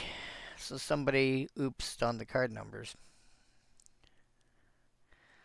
Anyway, so if your deck is based around weird stuff like that, like Train Cheetah and Tripwire being, this is meta information. This is information that doesn't involve the game itself. This is information around like the collector numbers. Then that I can understand.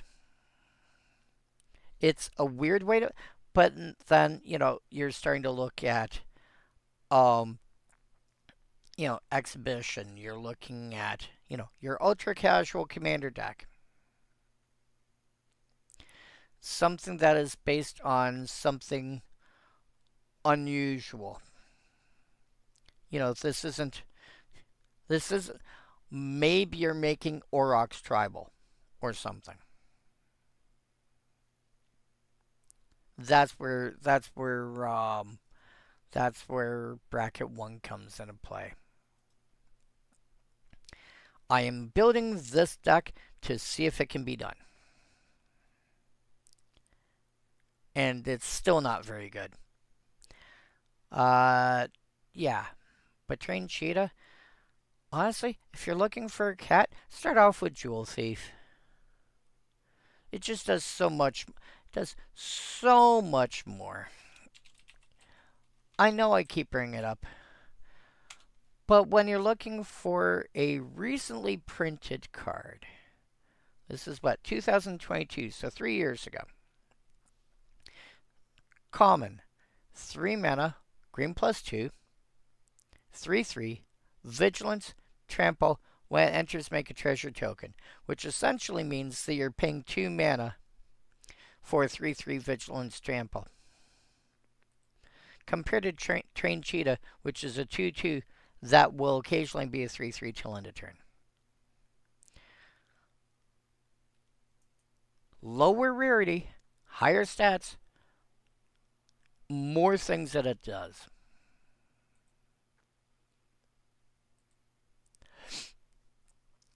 I would play the Hermit over the Cheetah any day.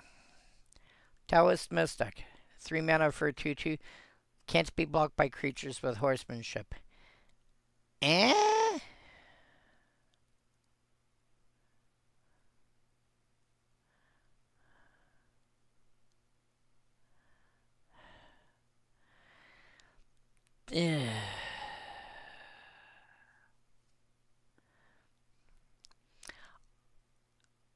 Again, the problem with Taoist Mystic is you have to be playing in a group that has enough creatures with horsemanship to actually make it worth playing.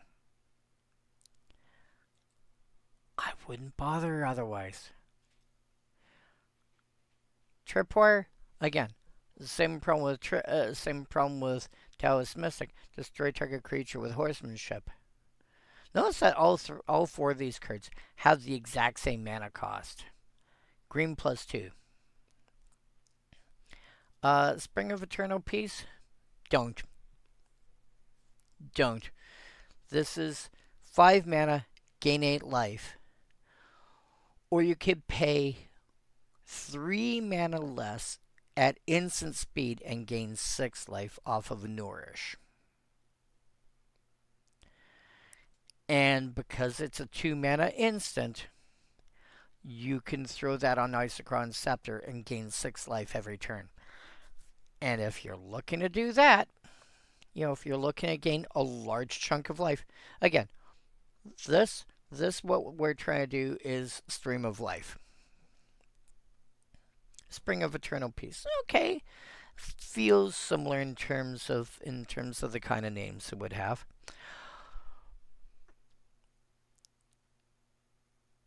Five mana, 8 life. This is like the opposite of a bolt. but, well, opposite direction. Same effect. It's just gaining life instead of losing life.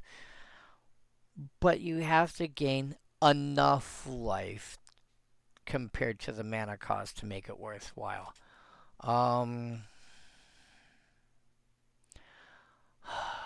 Set alliances. Green O. Gain O life. O. No. T. Sorcery. Taste of Paradise.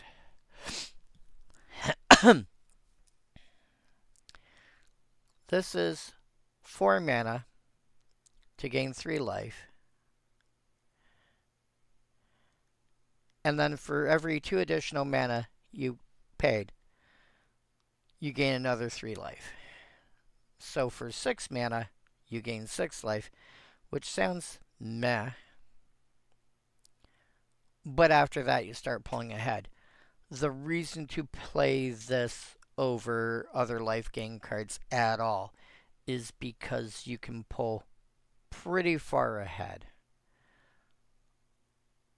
You are gaining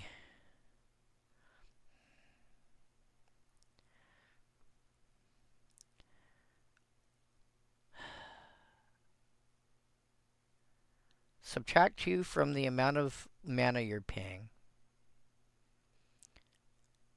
which is always going to be even because it's 4 and then patches of 2. Subtract 2 from the amount of money you're paying, and then multiply the remainder by 1.5. So if you're paying 20 mana, subtract 2 is 18, you're gaining 27 life. The problem is,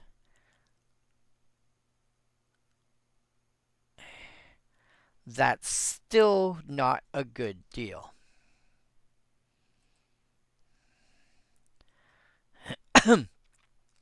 This is 5 times 1.5 is 7.5, which rounds to 8. But again, it's still not a good deal.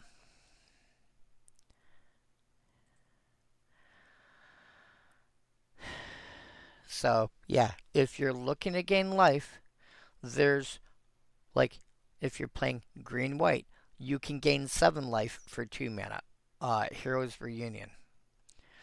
You can play with cards that give lifelink to your creatures. You can have creatures that come into play and gain life, and then you can flicker them.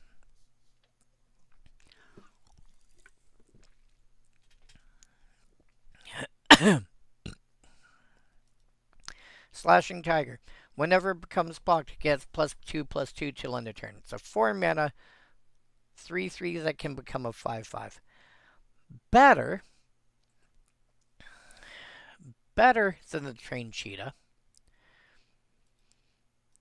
I'm more willing to pay 4 mana for a 3/3 that will occasionally become a 5/5 than I am 3 mana for a 2/2 that will occasionally become a 3/3.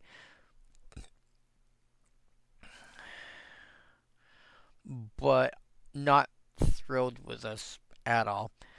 And you can probably, I know you can find at 4 mana, even at common, you can find 3/4s and 4/3s and 4. I know you can find 4/4s at common at that cost. And I think you can get 4/5s and 5/4s. I'm sure we've gone through that search before. We'll find it later. But, yeah, not worth it. Menwo's Horde. 5 mana for a 4/5 human soldier. If you're playing the problem with this is, even if you're playing vanilla creatures, for an additional green, back in the day, you got a 6/4 instead of a 4/5, which I would rather have. And you, like, nowadays this is a 5/5 with some abilities.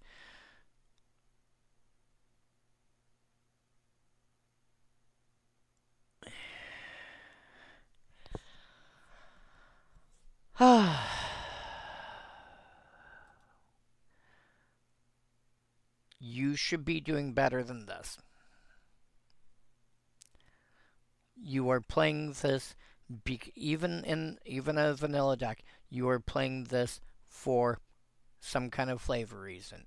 And again, we'll always say this: you're playing it for flavor reasons, and there's something that I'm missing. Hell, maybe it's something crazy like the card name has an apostrophe in it.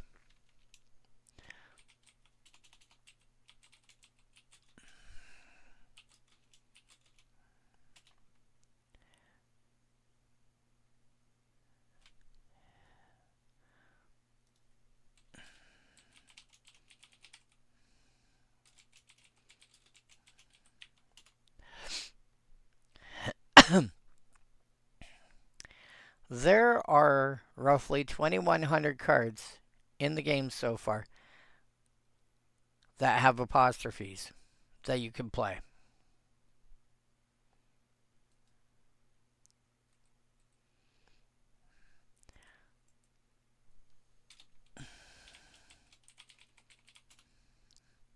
Are any of them vanillas?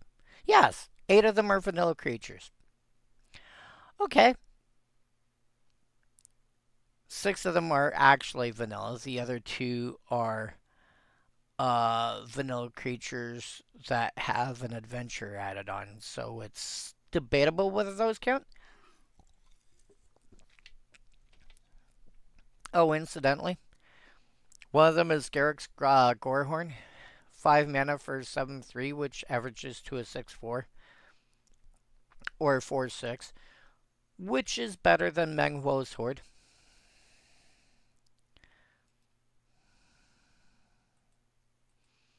So, yeah, I mean, again, if you're basing around it at something odd and esoteric like that,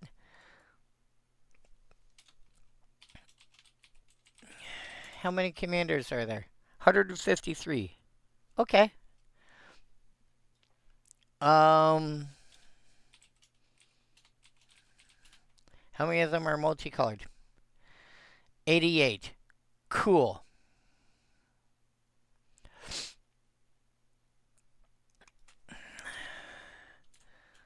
Let's do something else weird. Name apostrophe space quotation mark. Okay, we knocked out 7 because some of them are like Attracts a Praetor's Voice where it's the apostrophes at the end. I felt like ruling those out, so that brought us down to 81. It's not wrong. It's just it feels weird when you've got an apostrophe in there.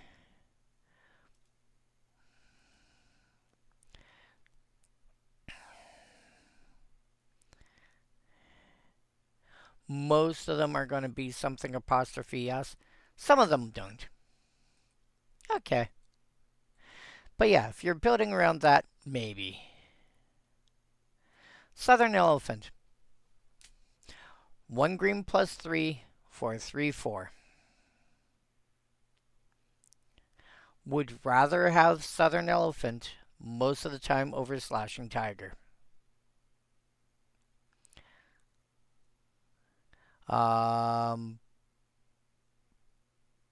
Probably over Trained Cheetah. Yeah, I could see that. Zodiac Ox. 4 mana for a 3/4 or for a 3/3 with Swamp Walk. Yeah. Black sees a lot of play. Same mana cost as a Southern Elephant. I would play the Ox.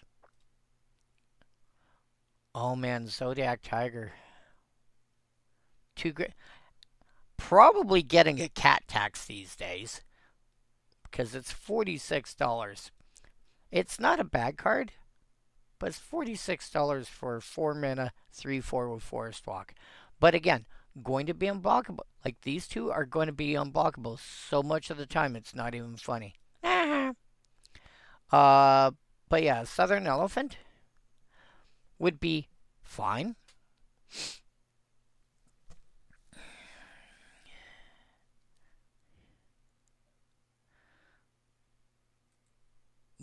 But yeah, um, Yeah, like you sh you should be able to do better than either of these. But these are actually more playable because of Landwalk. Zwosi the Mocking Sage. 3 mana for 1/2 with hexproof and cannot be blocked by creatures with a horsemanship. You're playing this because it's got hexproof. In fact, you might be playing this as a mono green hexproof deck. Can't be blocked by creatures with horsemanship. If you turn around and give this an ability that says cannot be blocked by creatures with flying, it's almost completely unblockable. You would need.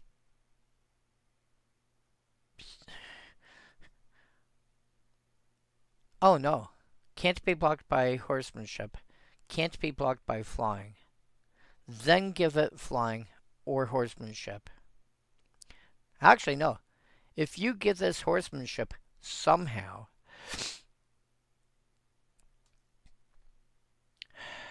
I don't think you can. Unless it's like tap, target creature gains horsemanship till end of turn. Huh. But yeah, yeah, I would be, if I'm doing anything like that, it's, this is a mono green hexproof deck. Marshalling the troops. See, if you want to gain a bunch of life, this is how you do it. Tap any number of untapped creatures you control. You gain 4 life for each creature tapped this way. I tap 3 creatures, I gain 12 life. I spent 2 mana, my creatures are like 1/1 tokens or whatever. Okay.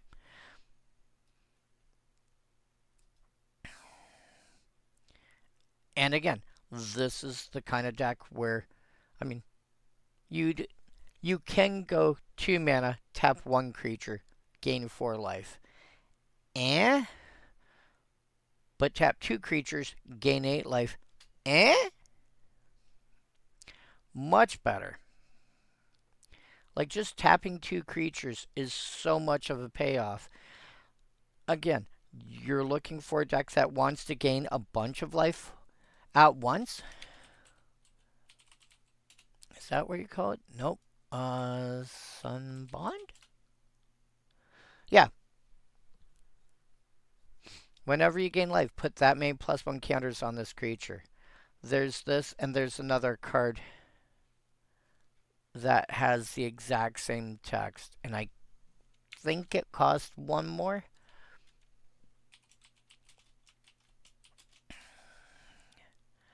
Light of Promise costs 1 less. It's the exact same card for 1 less mana. And then Ageless Sanity has that ability built in. So you got a 3-drop aura, a 4-drop aura, and a 5-drop creature that all have that ability. And if you're looking to gain, if you're building a deck around gaining a bunch of life at once, you play cards like this. And in decks like that, you want an effect like Marshalling Troops. You're not looking for Essence Warden. You're not looking for Soul Warden or Priest of. Oh, what do you call it? Suture Priest. You're not looking for little stuff like that. You're looking for gain a chunk of life at once. And just make creatures big, huge, really fast. Rawr.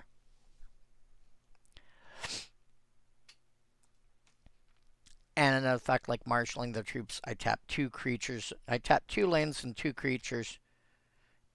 And I gain 8 life. And suddenly I got 3 creatures get +8/+8. And then I'll pay some extra mana and draw some extra cards. Yeah, that's how you gain life.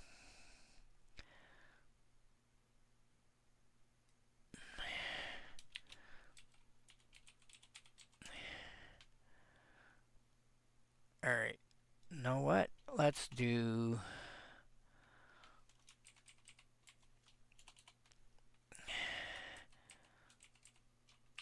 Uh...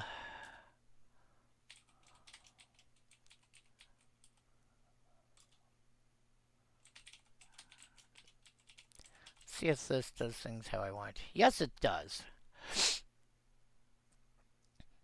Cool. And so the only cards after that are basic land. Cool. Um, yeah, and it's only just after 10 o'clock tonight. I've been on for a little over 4 hours. Let's take a quick look at what's next.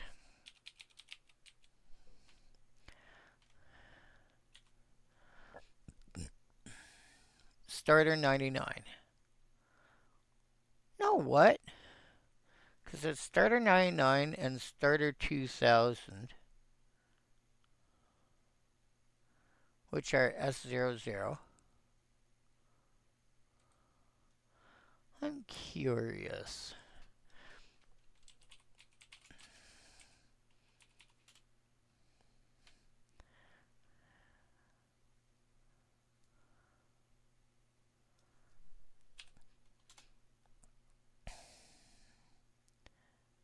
Sort by color. Just Starter 99. Alright.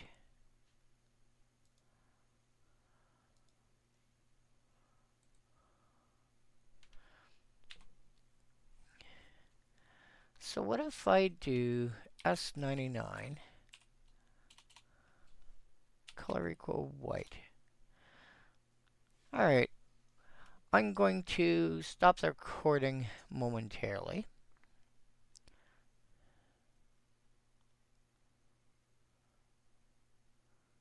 Come on.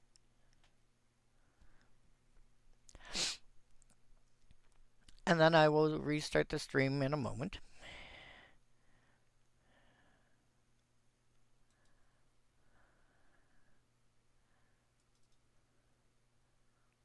And I'll, because this is so early, I will start on Starter 99. I'll see you in a moment, folks.